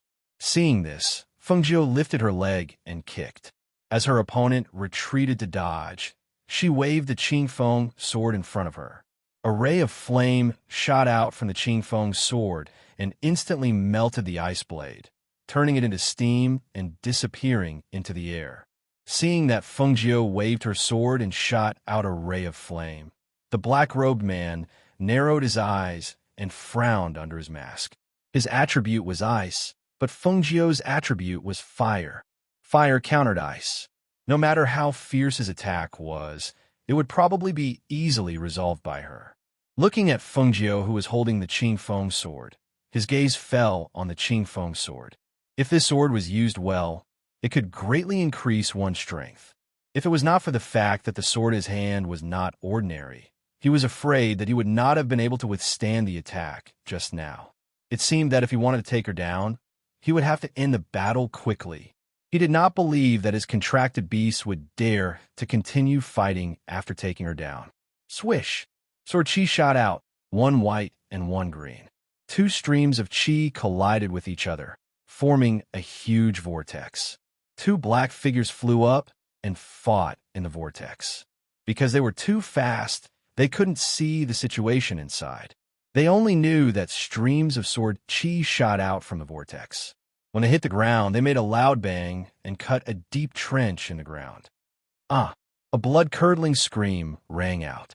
They originally thought that it came from Feng and the others, but to their surprise, when they looked in the direction of the sound, they saw a middle-aged man being bitten on the neck by Tunyon. Blood gushed out as he cried out in pain. Crack! That person did not have time to call for help, nor did he have time to wait for others to come to his senses and save him. His neck was bitten off by Tunyon. When a sound of bones breaking rang out, that person's head fell to the side powerlessly. Even in death, his eyes were still wide open in fear. Bang! That person was tossed to the side by Tunyon, and then Tunyon pounced towards the 2 people that were attacking Senior White. A shrill scream tore through the sky. Flames shot out from the fire phoenix's mouth and transformed into a fire dragon that coiled around a middle-aged man. He desperately tried to extinguish the flames on his body. His body rolled on the ground, but the flames burned at an extremely fast speed, and the raging flames instantly swallowed him up.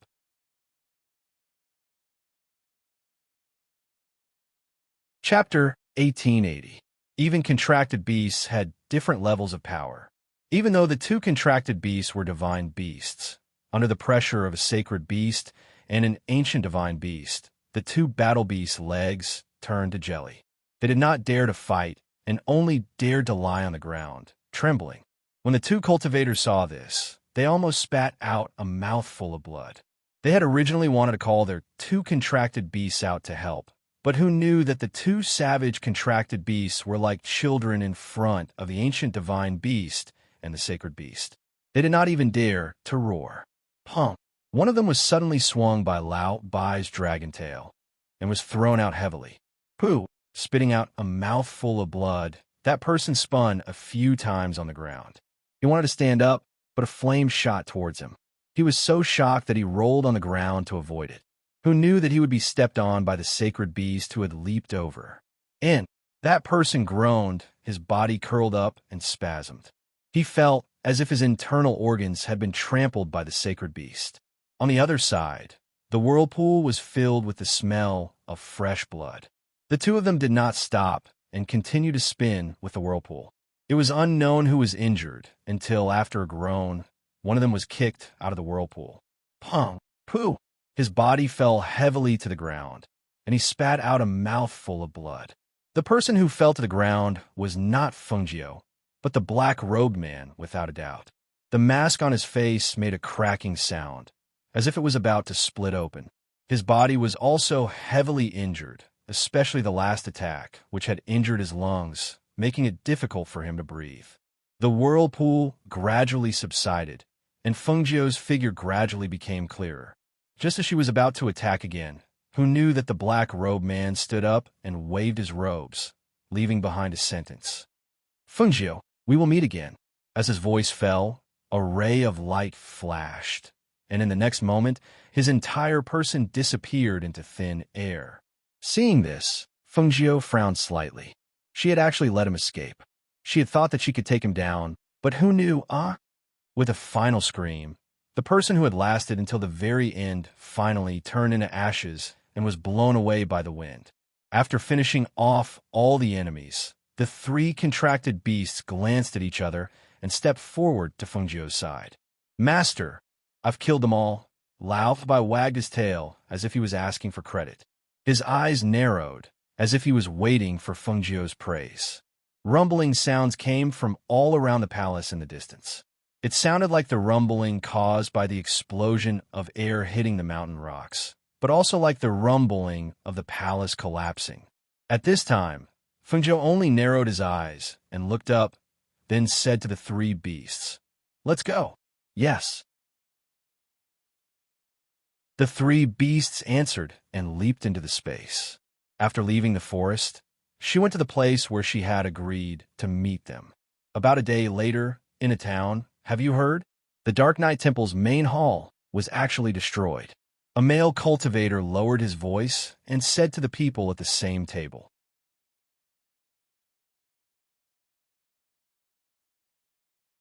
Chapter 1881. What kind of power could be so fierce? They even dared to destroy the headquarters of the Dark Knight Temple? Could it be those demonic cultivators? Who knows? The Dark Knight Temple isn't a righteous person. Maybe they provoked some powerful power and got destroyed. You don't know, but the fire there burned for an entire night. And there's a huge crater on the ground.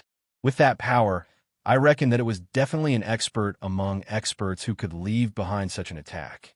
However, the news has spread in just a day. Many people have gone to take a look. However, I heard that they can't enter that place anymore. It should be because the enchantments and formations have been reset. I think that the Palace Master is still alive. The Dark Knight Temple is so powerful. Even if their headquarters were destroyed, it's impossible for them to perish. Moreover, as long as their temple master doesn't die, the Dark Knight Temple's power won't disperse. That's true. But if it was destroyed once, will there be a second time? A second time? Then there's only a chance if someone can enter. In the corner, Fengjiu, dressed in green, was drinking wine and eating meat as if he didn't hear those people. God knows how long she had been craving for it. It wasn't easy to finally be free, so she naturally had to eat her fill first. "Waiter, prepare 2 roasted chickens for me to take out." She drank a mouthful of wine and shouted, "Okay." The waiter smiled and squinted his eyes. He went to the back to give orders and busied himself at the guest table. Suddenly, the laughter and chatter quieted down. Fengjiu, who was eating in the corner, looked up and couldn't help but raise his eyebrows. For beautiful women walked in from the outside. The reason why everyone on the first floor fell silent was not only because of their dazzling appearance, but also because of their voluptuous and exquisite figures. Most of the people in the restaurant were male cultivators and some of the wealthier people in the town. Even though they had seen many beauties, they couldn't help but stare. The 4 beauties seemed to have long been used to such gazes. Some of them smiled sweetly at the crowd, while others had tender eyes, as if they wanted to say something but were shy. "Waiter, give us a private room." One of the women with a seductive smile called out to the waiter, who was staring blankly at them. Fengjiu looked away after a glance and continued to eat her food. These 4 women all had surging spiritual energy. They were indeed cultivators, but they were wearing different colored gauze instead of the sex uniform. Also, these 4 women all had seductive looks on their faces. It was clear that they weren't righteous people. She had met the 2 seductive women from an all-pleasure sect in the training grounds. Their expressions were no different from these people. She reckoned that they might really be seductive women from the all-pleasure sect. I'm Fairy. There are no more private rooms. The 4 private rooms upstairs are all available. Would you like to take a private room on the 2nd floor? Just now, a table of customers left, and there's an empty table.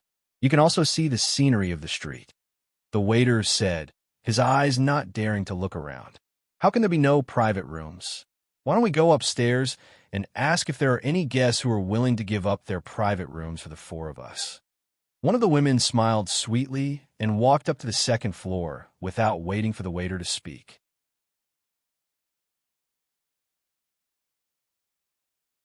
Chapter 1882. The waiter was stunned and looked at the shopkeeper at a loss. The shopkeeper frowned slightly and walked out. He quickly walked up the stairs and stopped the 4 ladies. Ladies, I'm afraid this is inappropriate. Oh, why is it inappropriate? We sisters want a better environment to eat. Can't we do that, shopkeeper? If it weren't for the fact that your restaurant is the most famous in the city and that your signature dishes are the best, we wouldn't have come all the way here. The woman at the front spoke in a tender voice. Her voice was soft and gentle, causing the men below to feel their bones melt. Not to mention, the woman's coquettish eyes had a trace of grievance. That kind of coquettish expression that made people feel pity for her made the men below unable to help but open their mouths. Shopkeeper, why are you stopping them? If these ladies want a private room, why don't you just ask someone to make room for them? Let these delicate beauties sit in the main hall and eat. Do you feel good about it? That's right, forget about us. Men eat wherever they go. These girls should have a private room, no matter what. What's more, who knows if the people in the private room will give up the private room to you ladies like us when they see you. The shopkeeper's expression didn't change as he listened to the people below. He only frowned and said to the ladies, Ladies, it's not that I don't want to help you. It's just that the people in these 4 private rooms can't be offended. I'm doing this for your own good. As he spoke, he paused and thought for a while. How about this? The guests in these 4 private rooms probably won't be sitting for too long. Why don't you go outside and look around to see if there's anything you want to buy? Come back later. I'll definitely reserve a private room for you. Unexpectedly, while he was talking to the lady, the 3 people behind him had already walked up. One of them even pushed open one of the doors and walked in. Hey ladies, you can't, Before the shopkeeper could finish his words, the woman who had walked in was sent flying out. She screamed as she lost her balance and fell from the 2nd floor to the 1st floor. Bang! The woman fell onto a table, and the cultivator sitting at the table instantly took a few steps back. His eyes widened in shock as he watched the woman smash the table and throw it to the ground. Pooh! Blood spurted out from her mouth, and her delicate face instantly turned pale. She lay on the ground, unable to stand up even if she wanted to. 7 junior sister. The other 3 recovered from their shock. One of them jumped down from the 2nd floor and quickly came to the woman's side to help her up. How are you? Were you hurt? Who hurt you? At this time, the 2 women upstairs were filled with anger. Just as they were about to enter the room with the door open, they saw a person walk out.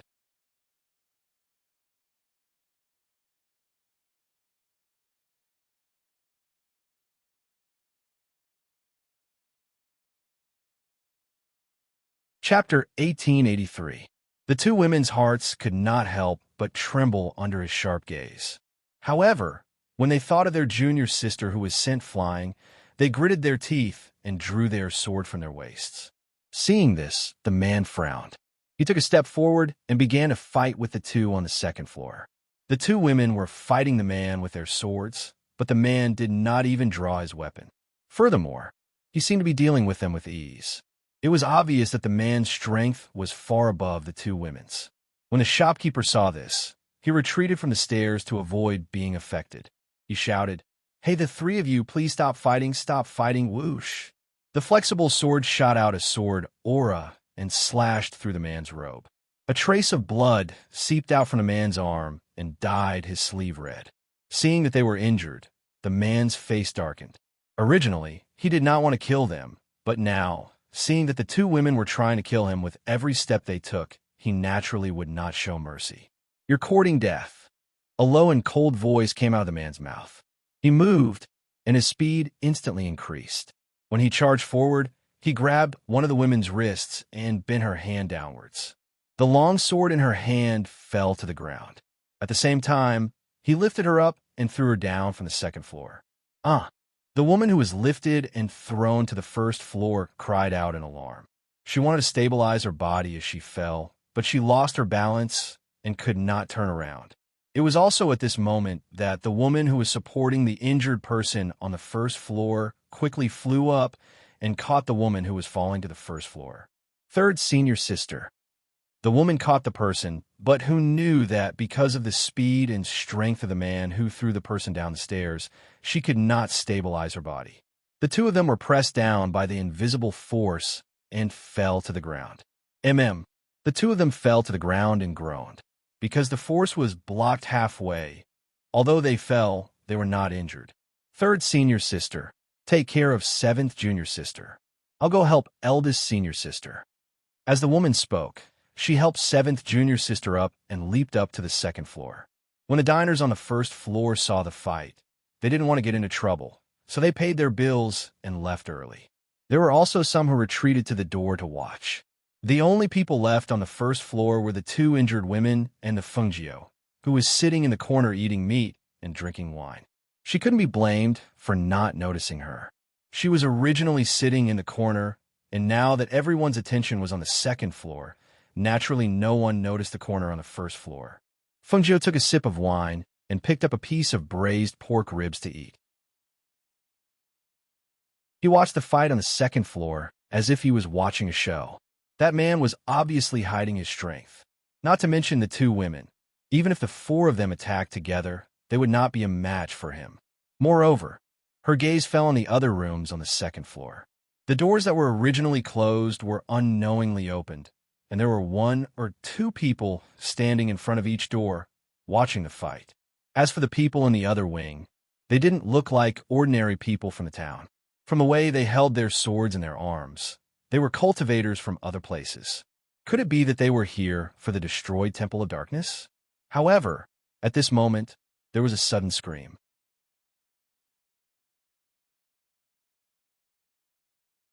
Chapter 1884. The woman's exclamation was laced with a hint of panic. When he heard the voice, Fungio looked towards the woman. When he saw the scene, he could not help but smile. She saw that the woman's dress had somehow fallen down to her waist, revealing her snow-white shoulders and graceful and enchanting back. Her snow-white skin was accentuated by the red doo-doo embroidered with two mandarin ducks playing in the water, making her appear even more alluring and sexy. Her originally ample bosom was wrapped up by the doo-doo and seemed to be on the verge of popping out. Not only was she stunned, even the people who had retreated to the door on the first floor were also stunned. Many people sucked in a breath of air, especially when they saw the woman's shy and enchanting expression. Some of the men on the first floor felt a warm current shoot up from their abdomens, straight to their heads, and two streams of blood flowed down their noses. Those people's eyes seemed to be glued to the woman's body, unable to move away for a long time. They could only feel their hearts thumping, somewhat agitated and somewhat excited. Their gazes were fixed on the plump chest and the thin string tied to the doo-doo, thinking, why isn't the string broken? If the string of the doo-doo were to break, that would be a truly beautiful scene. When the people at the doors of the other three rooms on the second floor saw the woman's exposed spring scenery, an inexplicable smile flashed across their faces. Their gazes swept over her body, from her slender shoulders to her beautiful back, all the way down to her faintly discernible waist and buttocks. Those curved curves made people's hearts burn, like a feather gently tickling their hearts. However, among these people, there was a man who took a few steps back the moment he saw the woman's dress slip.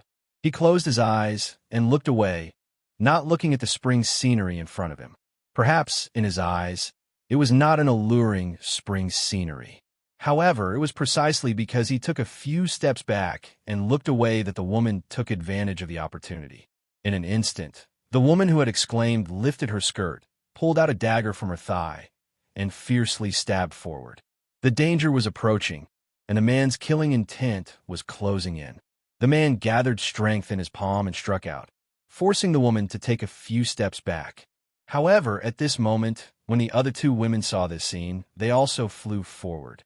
The three of them surrounded the man, gently pulling his belt, and took off his top to his waist, revealing different colored doo-doo.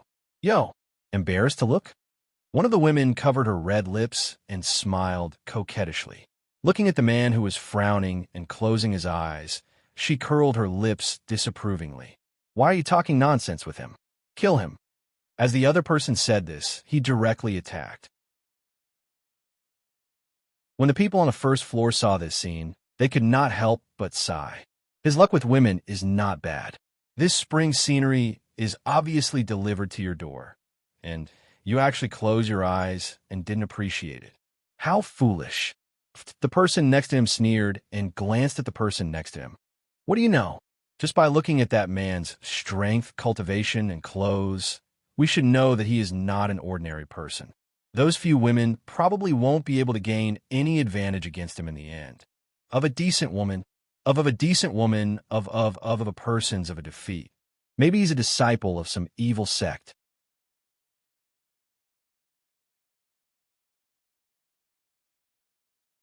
Chapter 1885. Fengjiu, who was in the corner, saw the scene upstairs and could not help but laugh. This was really interesting. However, the man was not stubborn. When he saw the four of them attacking him, he opened his eyes in the next moment and coldly glanced at the three women. His first move was a fatal move. One of the women was choked by the neck and lifted up by the man. The woman's face turned red as she struggled. Her legs kicked wildly, but she couldn't hurt the man at all. When the two people beside her saw this, they stabbed forward with their soft swords and daggers. However, they didn't expect the man to throw the woman towards them.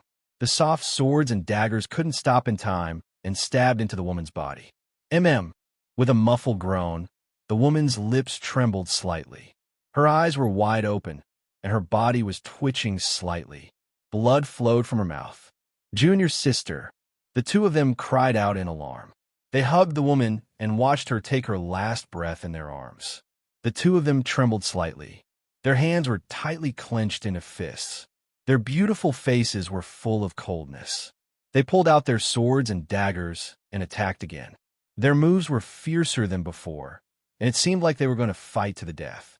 On the first floor, Fengjiu narrowed his eyes and looked at the woman who was standing with her hands on the table.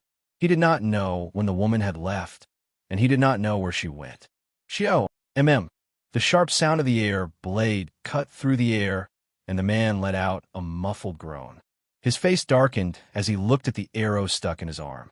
The arrow seemed to be poisonous, and after he let out a muffled groan, his steps swayed, and his face gradually became ugly. Kill him! The two women shouted and attacked with their swords. However, at this moment, a chopstick shot out from the side room and pierced the hands of the two women who were holding the swords. The two of them screamed. The daggers and soft swords in their hands fell to the ground. They grabbed their hands and looked at the bloody hole in their palms. Blood flowed out, and their hands trembled in pain. Master, it's here. Hurry! A voice came. The woman who had left came back with a group of 7 or 8 women. The leader was a beautiful woman in her 30s. It's the Hehuan sect. Some of the cultivators on the first floor recognized the woman in the lead. Their faces changed, and they quickly retreated. The women of the Hehuan sect were demonesses who specialized in absorbing the essence of men to cultivate. None of them were good people. No wonder. He knew it. How could a decent woman take off her clothes to face an enemy? It turned out that she was a demoness from the Hehuan sect. No wonder she was so shameless. Who dares to hurt my disciple? The beautiful woman's voice was seductive, but it also contained a ruthless aura. As soon as she entered, her seductive eyes stared at the people on the second floor. However, when she saw that one of them had already stopped breathing, her expression changed even more. How dare you kill my disciple? Today, none of you will leave this place alive. The aura of an expert emanated from the seductive woman. That was the pressure of a celestial sage. As soon as the pressure was released, it enveloped the entire inn, causing the faces of those who were weaker to change drastically. The blood and chi in their bodies started to churn, and they felt an impulse to kneel down. So, it's Li Mei Er from the He Huan sect.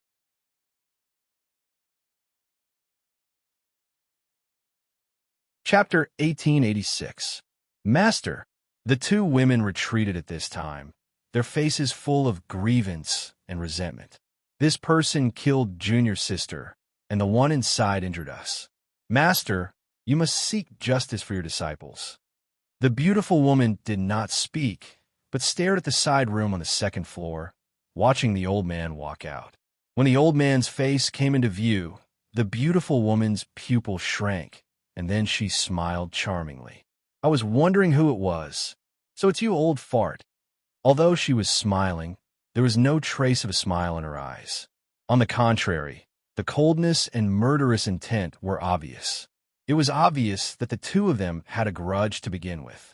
Fengjiu's gaze fell on the old man who walked out at this time. The old man was dressed in a white robe, his white hair was tied up, and the rest was naturally draped over his back. 2 rows of white eyebrows hung down on his rosy and smooth cheeks, and there was a white beard on his chin. He held a white horsetail whisk in his hand, and he looked like an immortal with a kind and benevolent appearance. At first glance, he looked like an old immortal who had attained the Tao. However, the old man did not speak, but when he did, he was the master of infuriating people to death. When Fengjiu heard this, he was immediately amused. Old witch, you're not dead yet. So how can this old man die? How old are you? You dress up all day and run around with a group of little demonesses. Why don't you take a mirror and look at how thick the layer of powder on your face is? You don't find it disgusting, but this old man feels disgusted for you. When the beautiful woman heard this, she trembled with anger. She glared at the old man and scolded angrily. You old fart. You what? This old man's face is smoother and rosier than yours even without powder. What? You want to fight? Huh. When you met this old man a few years ago, I already told you, don't fall into my hands next time. Otherwise, I'll skin you alive. As he spoke, the old man tied the horsetail whisk in his hand to his waist and rolled up his sleeves, looking like he was about to fight. Hunyuanzi, you old fart, today I will tear your mouth apart. Li Meyer was also angered. She had lived for a long time, and because she was a member of the all-pleasure sect, the thing she hated the most was other people mentioning her age. This damned Hunyuan kept calling her an old witch, and he even said something about the thick powder on her face. She really couldn't take it anymore. She had cultivated for so many years. She didn't believe that she wouldn't be a match for this old man, even if she was already a celestial sage a few years ago. TSK, I was right, wasn't I? Are you feeling guilty? Are you angry? Look at your character. An old witch is an old witch. You won't be able to accomplish anything great. You better be careful. I will destroy your demon sex sooner or later. Seeing that Li Mei Er's face had turned red from anger, the old man leisurely said. However, his words caused Li Mei Er's heart to burn with anger. She shouted and pointed her 5 fingers. 5 thin lines shot out from her fingers and attacked the old man standing in front of the door. Step aside.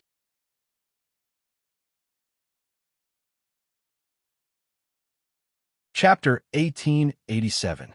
However, the man sitting in the corner soon felt that something was wrong. He had taken the antidote, but not only did his body not get better, it seemed to have gotten worse. Especially, his body gradually heated up, his face gradually turned red, and his eyes seemed to become a little blurred. He wasn't someone who hadn't walked outside before. When he saw the condition of his body and saw the seductive and proud smiles of the women downstairs, he knew what was going on. This probably wasn't a poison, but the all-pleasure sex **********. Fengjiu was watching the old man and Li Mei Er fight, so he didn't pay attention to the man sitting in the corner of the second floor. He saw that both of them had the strength of an immortal sage. However, Li Mei Er was an intermediate immortal sage while the old man was a peak immortal sage. This way, they could easily suppress Li Meier's attack. The women downstairs also saw that their master was not a match for the old man. They wanted to go up and help, but because the old man was too strong, they were unable to get close to him. Thus, one of them spoke with a flash in her beautiful eyes. "Han Yuanzi, the man behind you can't take it anymore. Do you know what he's been poisoned with? It's not poison, but our all-pleasure sex secret medicine of bliss." Hearing this, Han Yuanzi glared and scolded, "It doesn't matter. If he dies, I'll make sure all of you die with him." The woman choked, and her words were stuck in her mouth. She could only hold her breath and snort heavily, cursing in her heart, "Damned old man. He's really hard to deal with." Fengjiu watched as Li Meier used her 10 fingers to control the silver threads to attack the old man. When the threads slashed through the roof of the restaurant, they left a mark. She controlled the threads with her 10 fingers. The threads looked sharper than blades. 2 of them directly pierced through the roof of the restaurant. Whoosh! Bang, bang, bang! The old man suddenly pulled out the horsetail whisk from his waist and swung it. A sharp chi blade flew out from the horsetail whisk and attacked Li Meier. Li Meier used the silk thread in her hand to block it. The silk thread in her hand snapped and made a few muffled sounds. However, at the same time that she blocked the airflow, she was about to sneer when she saw the old man's horsetail whisk swinging towards her face. Hiss! The horsetail whisk swung directly at her face, causing her to gasp in pain and scream out loud. Her entire body was also swept downstairs by the force of the blow. "Master!" When the women on the first floor saw this, they were shocked. They hurriedly went forward to catch him, but when they saw him, their faces turned pale. They saw that their master's beautiful face was stained with blood, and they could vaguely see the scars left behind by the horsetail whisk. Such a beautiful and dazzling face was actually ruined just like that, causing them to suck in a breath of air one after another. "Let's go." One of them came back to her senses. Seeing that her master was no match for him, she hurriedly supported her and fled. "Master Han Yuan, just you wait. I will definitely kill you." Li Meier's shrill and unresigned voice came from outside and went far into the distance. "TSK? Damned old witch, I'll let you off easy."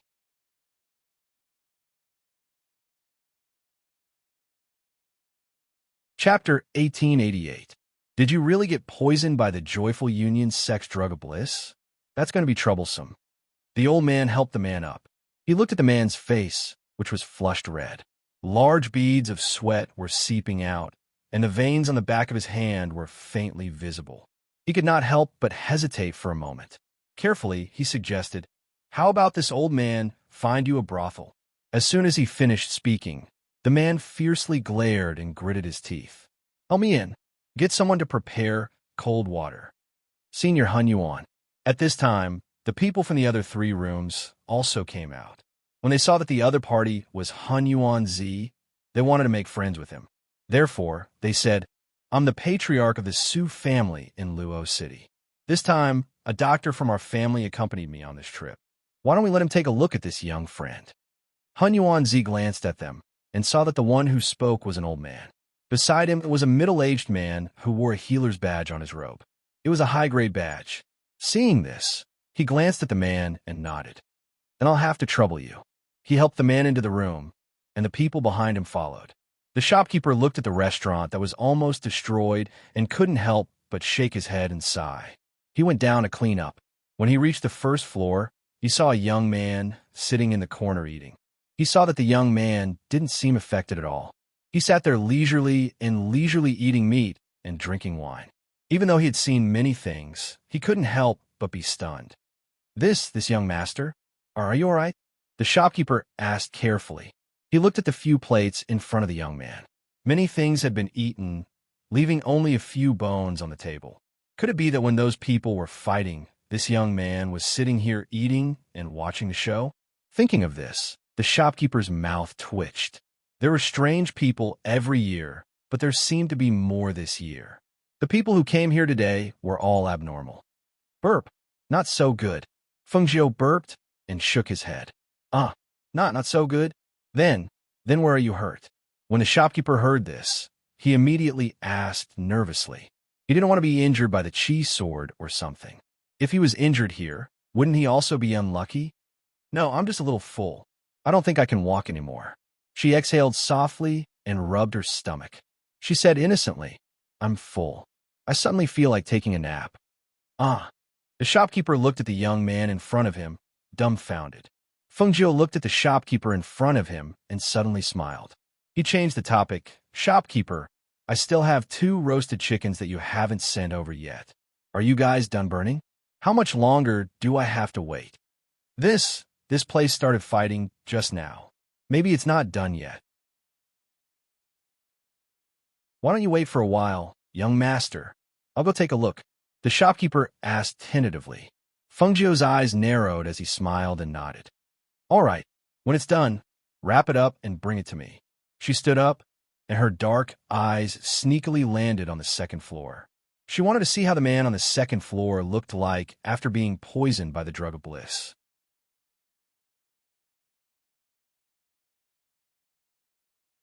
Chapter 1889. At this moment, in the room on the second floor, the old man pulled out the arrow from the man's sleeve. Because the arrow had a hook, there was a piece of flesh. After bandaging the wound, the old man checked the man's pulse. His expression couldn't help but become serious. He took a step back and shook his head. I'm afraid this old man can't do anything. The man couldn't help but groan. His fists were tightly clenched and blue veins popped out. It was very frightening. Seeing this, Master Hunyuan also frowned. This can't go on. The cold water is here. The cold water is here. The waiter shouted. He had already prepared a large tub of cold water for them. Seeing this, Master Hunyuan helped the man into the tub of cold water. He saw that the other people were still around. Only then did he notice that in addition to the old man, there were also a few middle-aged men and 2 or 3 young men and women. You guys go back first. I still have to think of a way. Master Hunyuan said as he stared at the man sitting in the tub with his eyes closed in distress. Senior Hunyuan, I'm afraid cold water won't be able to cure the poison. They walked and arrived outside the screen. This all-pleasure sex medicine is extraordinary. If we don't find a way to cure it soon, I'm afraid his meridians will explode and he will die. A way to cure it? Just find a woman to have sex with? No, that brat isn't married yet. He also doesn't have anyone he likes. Just randomly finding someone to cure him definitely won't work. As Master Hunyuan spoke, he frowned. He didn't think that the all-pleasure sex medicine would be so fierce that it would cause someone with such strong self-control to end up like this. While Hunyuan was talking to them outside the screen, Fengjiu was blinking her eyes curiously as she looked at the man who was restraining himself. The most direct way to deal with this kind of drug was to go to a brothel and be fine. She didn't expect that this man would rather endure it than deal with it. Looking at him from such a close distance, he felt that this person's face was quite pleasant to look at. His face was upright, and his eyebrows were filled with righteousness. That's right. If he wasn't so righteous, how could he have fallen for the all-pleasure sex woman's plot? Perhaps because Fengjiu's gaze was too direct, the man suddenly opened his eyes. When he opened his eyes, he directly bumped into a pair of curious eyes that were sizing him up. Their eyes met. One was puzzled while the other was curious. Who are you? The sudden voice startled Master Hunyuan, who was outside the screen. At some point in time, he was standing by the wooden tub. Wasn't this young man the one who was watching the show from the corner of the first floor? At that time, he was fighting with Li Meyer. Everyone on the first floor had left. Even the shopkeeper and the waiter had gone into hiding. Only this brat was still sitting in the corner, eating meat and drinking wine. He was very calm. It was because of this youth calmness that he took a second look. However, he was too preoccupied with the person who had been drugged to notice this brat. Who would have thought that this brat would sneak in? When did he sneak in? Why didn't he notice?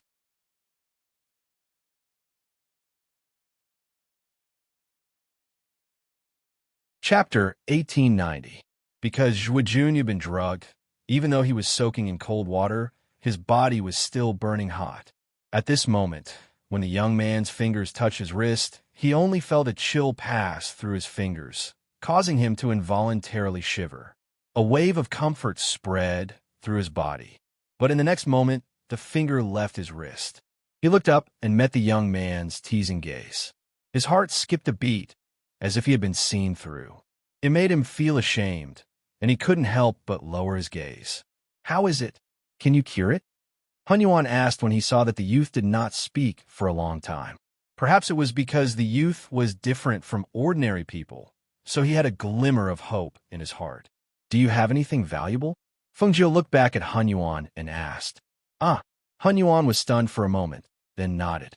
"Yes. How can this old man not have anything valuable? He has all the treasures he wants." He turned his gaze and smiled. "So, you can cure it?" "Yes." Feng Jiu nodded and extended his hand. He said with a smile, "But I want a reward." That's not a problem. Even if you don't like the old man's collection, this kid is quite rich. He can definitely give you one or two things." Hun Yuan said, then hurriedly said, "Then hurry up. How do you cure it? Hurry up and don't let him suffer alone." "All right, those who have nothing to do with it, leave." Feng Jiu gestured and glanced at the people at the side. When Hun Yuan heard this, he hurriedly turned around and said to everyone, "Everyone, please leave first. Senior Hun Yuan, I'm afraid this youth doesn't have the ability to cure the drug. In my opinion, it's better to quickly go to the Alchemist Guild to avoid missing the best opportunity," the elder said. The old man said. He felt that it was impossible for this youth to cure the effects of the medicine. After all, he looked so young. Moreover, the medicine of the He Huan sect was not so easy to cure. All right. I know what I'm doing. You guys go out first." Hun Yuan chased them out and locked the door before walking inside. "Take off your shirt." Feng Jiu took out the silver needles and placed them on the table. Zhou Junhua paused for a moment before taking off his shirt. They were all men, so there was no need to worry about anything. Not to mention just taking off his shirt, even if he took off his pants, it didn't matter. The most important thing was to get rid of the drug in his body. Feng Jiu pierced the silver needles into Hun Yuanzi's body. The needles seemed to be placed casually, but each one made Hun Yuanzi, who was watching from the side, feel his heart skip a beat. This was because if there was any deviation in the placement of each needle, it would really be fatal.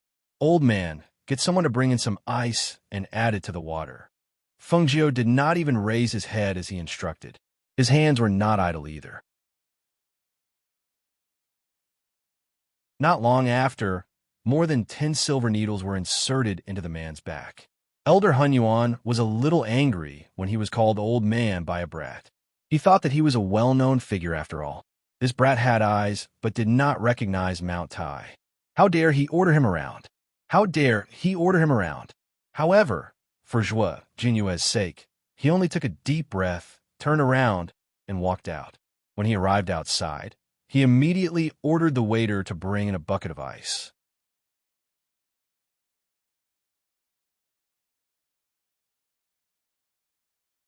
Chapter 1891. "Hey, what's going on? Why did he faint?" Hun Yuan asked anxiously. Feng Jiu glanced at him and said, "Don't worry, he won't die." She slowly rotated the silver needle, and a trace of spiritual energy entered the man's body through the needle. A light smoke seeped out from the top of his head, and as the smoke seeped out, his originally red face gradually returned to normal. Seeing this scene, Hun Yuan exhaled lightly, and his eyes couldn't help but look at Feng Jiu. He thought to himself, this green-robed youth has some skills. Even the old man couldn't cure the poison, but he cured it in a few moves. At the same time, outside, the people from the other families were standing together and talking to each other. "I didn't expect to meet Hun Yuan of the Nebula Immortal sect here. If we can get his recommendation, our family's disciples can enter the Nebula Immortal sect. That would be a great fortune." How could it be that easy? The Nebula Immortal sect and the other 3 immortal sects are part of the 4 major sects, and their recruitment of disciples is extremely strict. 2 of my family's juniors have been there for 3 consecutive years, but they haven't been able to enter the 4 major sects. Today, we didn't help much, so Hun Yuan doesn't have to give us any face. But who is that man? Could he be a descendant of Hun Yuan's family? Doesn't seem like it. And that young man, I don't know where he came from, but I think he caught Master Hunyuan's eye. Another person said as he glanced at the tightly shut door and sighed.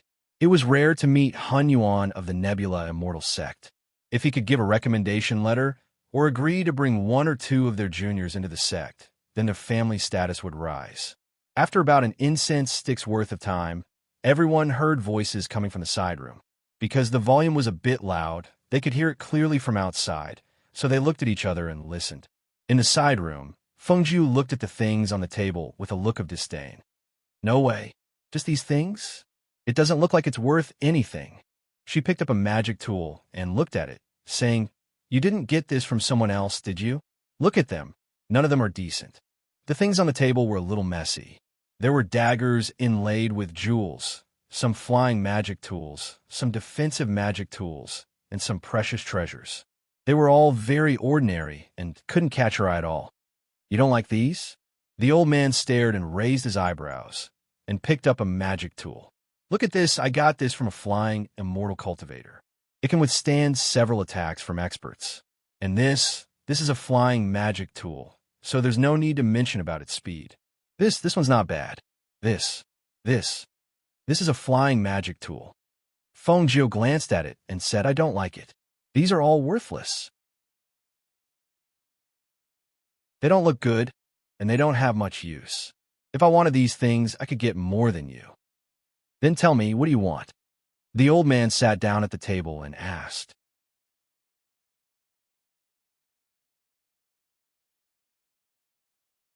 Chapter 1892. Hunyuanzi snorted.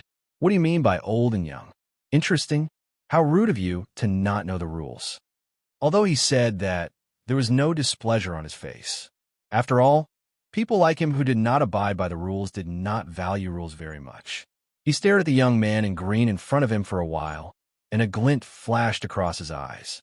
"Actually, it's not that I don't have any good treasures, but this old man has to know who the other party is, right?" As he spoke, he took out a teleportation scroll and placed it on the table. "This treasure is rare, even in the 4 major sections." Fengjiu glanced at it and said disapprovingly, "Isn't it just a teleportation scroll? How rare can it be?" Although he said that, his eyes were still fixed on the item in Hunyuanzi's hand.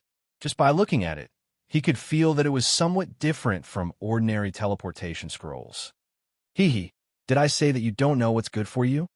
Hunyuanzi smiled proudly and waved the teleportation scroll in his hand in front of Fengjiu.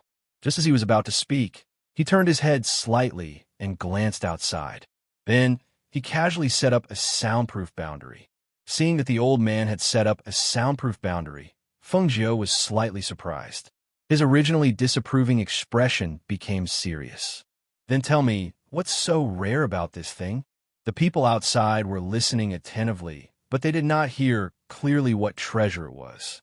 Suddenly, they could not hear anything. Everyone present was smart and naturally guessed that the person inside had set up a soundproof boundary to prevent them from hearing their conversation. Thinking of this, their expressions changed slightly. What kind of treasure could make Hunyuanzi take it out and set up a soundproof boundary? He said that it was rare, even in the 4 major sections. It seemed it was really a big treasure. The more they wanted to know, the more they could not find out. This made their hearts itch, and they felt like they were going crazy from not getting what they wanted. Inside the room, "Look!" Hunyuanzi opened the teleportation scroll in his hand. When the teleportation scroll was opened, specks of light floated from the scroll. The scroll was not an ordinary teleportation scroll talisman, but something like a map. Moreover, the names on it faintly floated as if they were flying in front of them. Fengjiu looked at the teleportation scroll curiously. This was the first time he had seen such a thing. He couldn't help but reach out his hand. "Let me see." Just as he was about to take it, the old man patted his hand. Go, go, go." The old man put it away like a treasure and stared at Fengjiu with a sneaky smile. "What do you think? Not bad, right? Was it a treasure? Let me tell you. The special thing about this teleportation scroll is that as long as it's a place that's drawn on it, you'll be able to teleport through tens of thousands of kilometers of space with just a thought." Fengjiu's pupils constricted, and his face was full of surprise. "So powerful?" Of course. Otherwise, how could it be called a treasure? Han Yuan said proudly. Hearing this, Feng Jiu looked at him strangely and said, Since it's such a precious thing, why are you willing to take it out? Could it be that you have other intentions? Ha ha! The old man raised his head and laughed loudly. His face was full of joy. Not bad, not bad. Didn't this old man just say it? Even if you want to give something, you have to know who is giving it to you, right?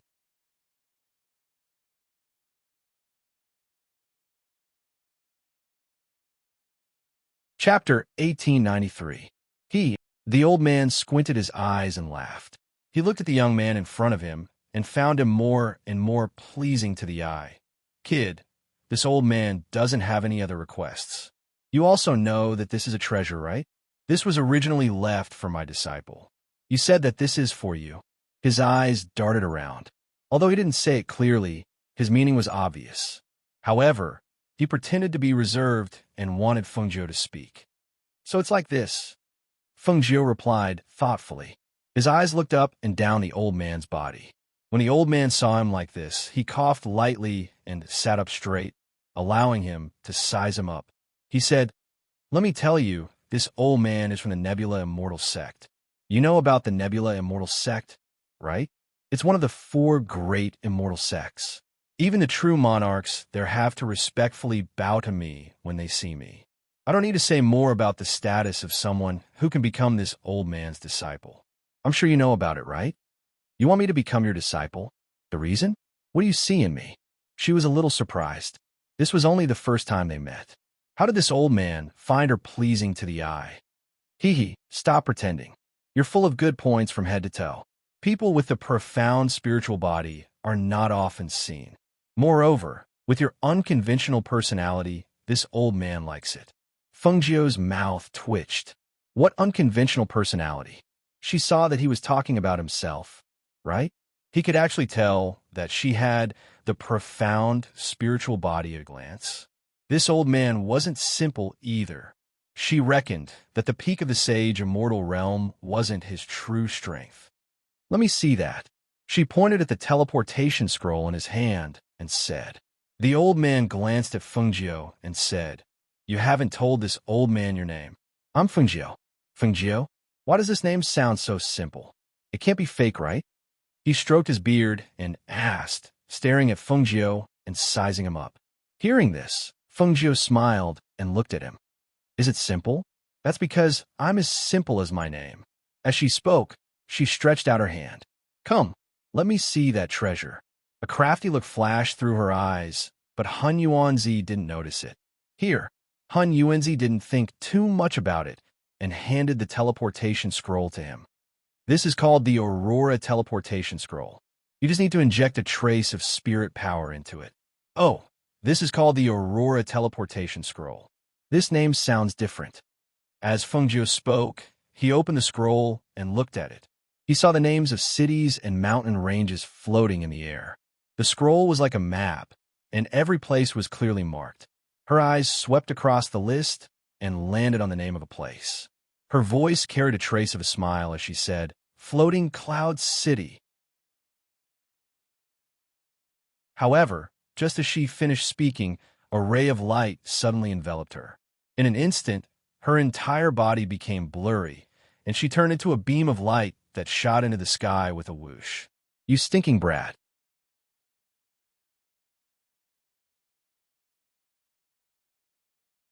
Chapter 1894. He sat on the ground in a daze with a dumbfounded expression. He couldn't understand why a smart person like him would fall for that brat's trick. The people outside the room were also stunned because they saw a dazzling light suddenly burst out from the room. That light directly soared into the sky. When they looked through the window on the second floor, they saw that light streaking across the sky and landing in a distant place. What is that? One of them asked in a daze. An old man was startled and said, It seems like something flew out. Should we go into the room to take a look? A middle-aged man asked. I don't think it's appropriate. Something doesn't seem right. The old man said as he stared at the silent room, wondering if something had happened inside. Inside the room, Han Yuanzi had a sullen expression as he muttered something under his breath. He stood up, still fuming with anger. Although Feng Jiu had helped that brat cure the effects of the pill of bliss, and he had promised to give him something as a reward, when he thought about how his treasure had been cheated away just like that, and that brat hadn't even taken him as a disciple, he couldn't help but feel a little angry. He went inside and saw that the person sleeping on the bed hadn't woken up yet. He glared at him and sat down by the bed. He took out a small bottle of medicine from his pocket and opened it. He put it under his nose. A pungent smell came out, and the unconscious person frowned and slowly opened his eyes.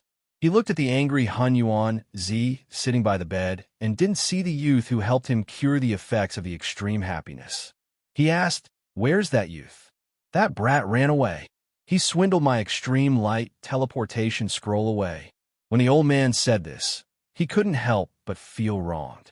He finally took a liking to someone, but he actually lied to him. It was fine if he lied to him, but he even swindled his treasure. He was already so old. Was it easy? Zhuo Junyue was startled and asked, "What happened?" The youth didn't look like an evil person, nor did he look like someone who would lie. "Didn't he say that he would be rewarded after he cured you?" The old man took out a lot of things, but he didn't like them. Later, I took out the Aurora transmission scroll and showed it to him. I also told him that there were a lot of benefits if he worships the old man as his master. Who knew that kid?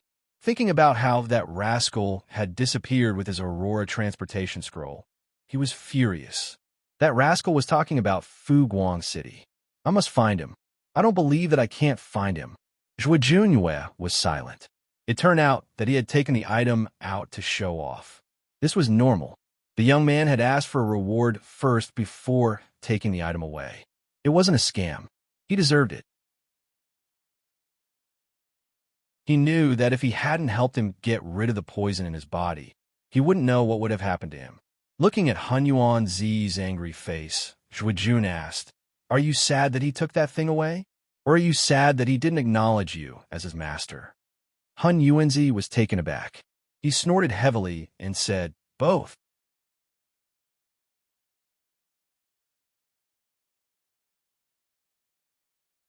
Chapter 1895. Hun Yuanzi glared at him. How was this old man not behaving like a teacher? Don't talk nonsense. You should know that if this old man didn't contribute the Aurora transfer scroll, you would still be in deep trouble. Zhuo Junyue, who was walking out, suddenly stopped and turned back to look at Hun Yuanzi. "What did you say that young man was called?" Hun Yuanzi was startled by his sudden stop. After steadying himself, he said, "That stinking brat is called Feng Jiu. If you see him in the future, remember to catch him for this old man." When the two went out, the dozen or so people in front of them greeted them with surprise. Each and every one of them looked at Zhuo Junyue and from time to time looked behind the two, trying to find the figure of the azure-robed young man. However, at this time, the shopkeeper came up, followed by a waiter carrying something in his hand. "Sir, take a look at this compensation," the shopkeeper said carefully. When Hun Yuanzi heard this, he wanted to curse a few times, but when he saw the mess of the restaurant, he pointed to Zhuo Junyue and said, "Go find him. He has money." "Sir." Before he could finish, Zhuo Junyue took out a small bag of gold coins and handed it to him. The shopkeeper took the gold coins and smiled, asking, "What about that azure-robed young man?" The 2 roasted chickens he asked for are already ready. When Hun Yuanzi heard this, his eyebrows rose and his eyes widened. He snatched the roasted chicken from the waiter's hand. "Just give it to me." The dozen or so people wanted to ask, but looking at the situation, they didn't ask anymore. Just as they were thinking of getting closer, they saw Hun Yuanzi angrily walk out, followed by the man. On the other side, outside of Floating Cloud City, Feng Jiu suddenly appeared. Her whole body spun a few times on the ground before she was able to stabilize her footing. After standing firm, she let out a sigh of relief and looked down at the transmission scroll in her hand. She couldn't help smiling. TSK, what a treasure. She held the teleportation scroll and looked at it carefully. When she saw the names of the places floating on it, she couldn't help but grin. However, all of a sudden, she felt a pair of eyes on her. Thus, she raised her head and looked at them. Following their gazes, she noticed that there were 2 middle-aged men staring at her. To be precise, They were staring at the Aurora teleportation scroll in her hand. Seeing this, she rolled up the Aurora transportation scroll in her hand and kept it in her space. Then, she looked at the city gate master. When she saw the words, Fu Guang City, she couldn't help but smile. He didn't expect to arrive here so quickly. He just didn't know if the others would be able to reach the place they had agreed to meet in 3 days. She straightened her robes and walked towards the city gate with a natural expression. Even so, she still attracted the attention of some people. After all, she was outside the city gate, and her sudden appearance would naturally attract some attention. As a matter of fact, before he even reached the city gate, he was already stopped by someone. This little brother. A middle-aged man called out, his gaze falling on Fengjiu. Fengjiu ignored him and continued walking towards the city gate. However, just as she was about to pass through the city gate, the person who had called out to her caught up with her and blocked her way. This little brother. The middle-aged man stood in front of Fengjiu with a smile. You're tuning in to the Warrior Lore YouTube channel. Don't forget to subscribe and join us on this journey to catch the most captivating stories.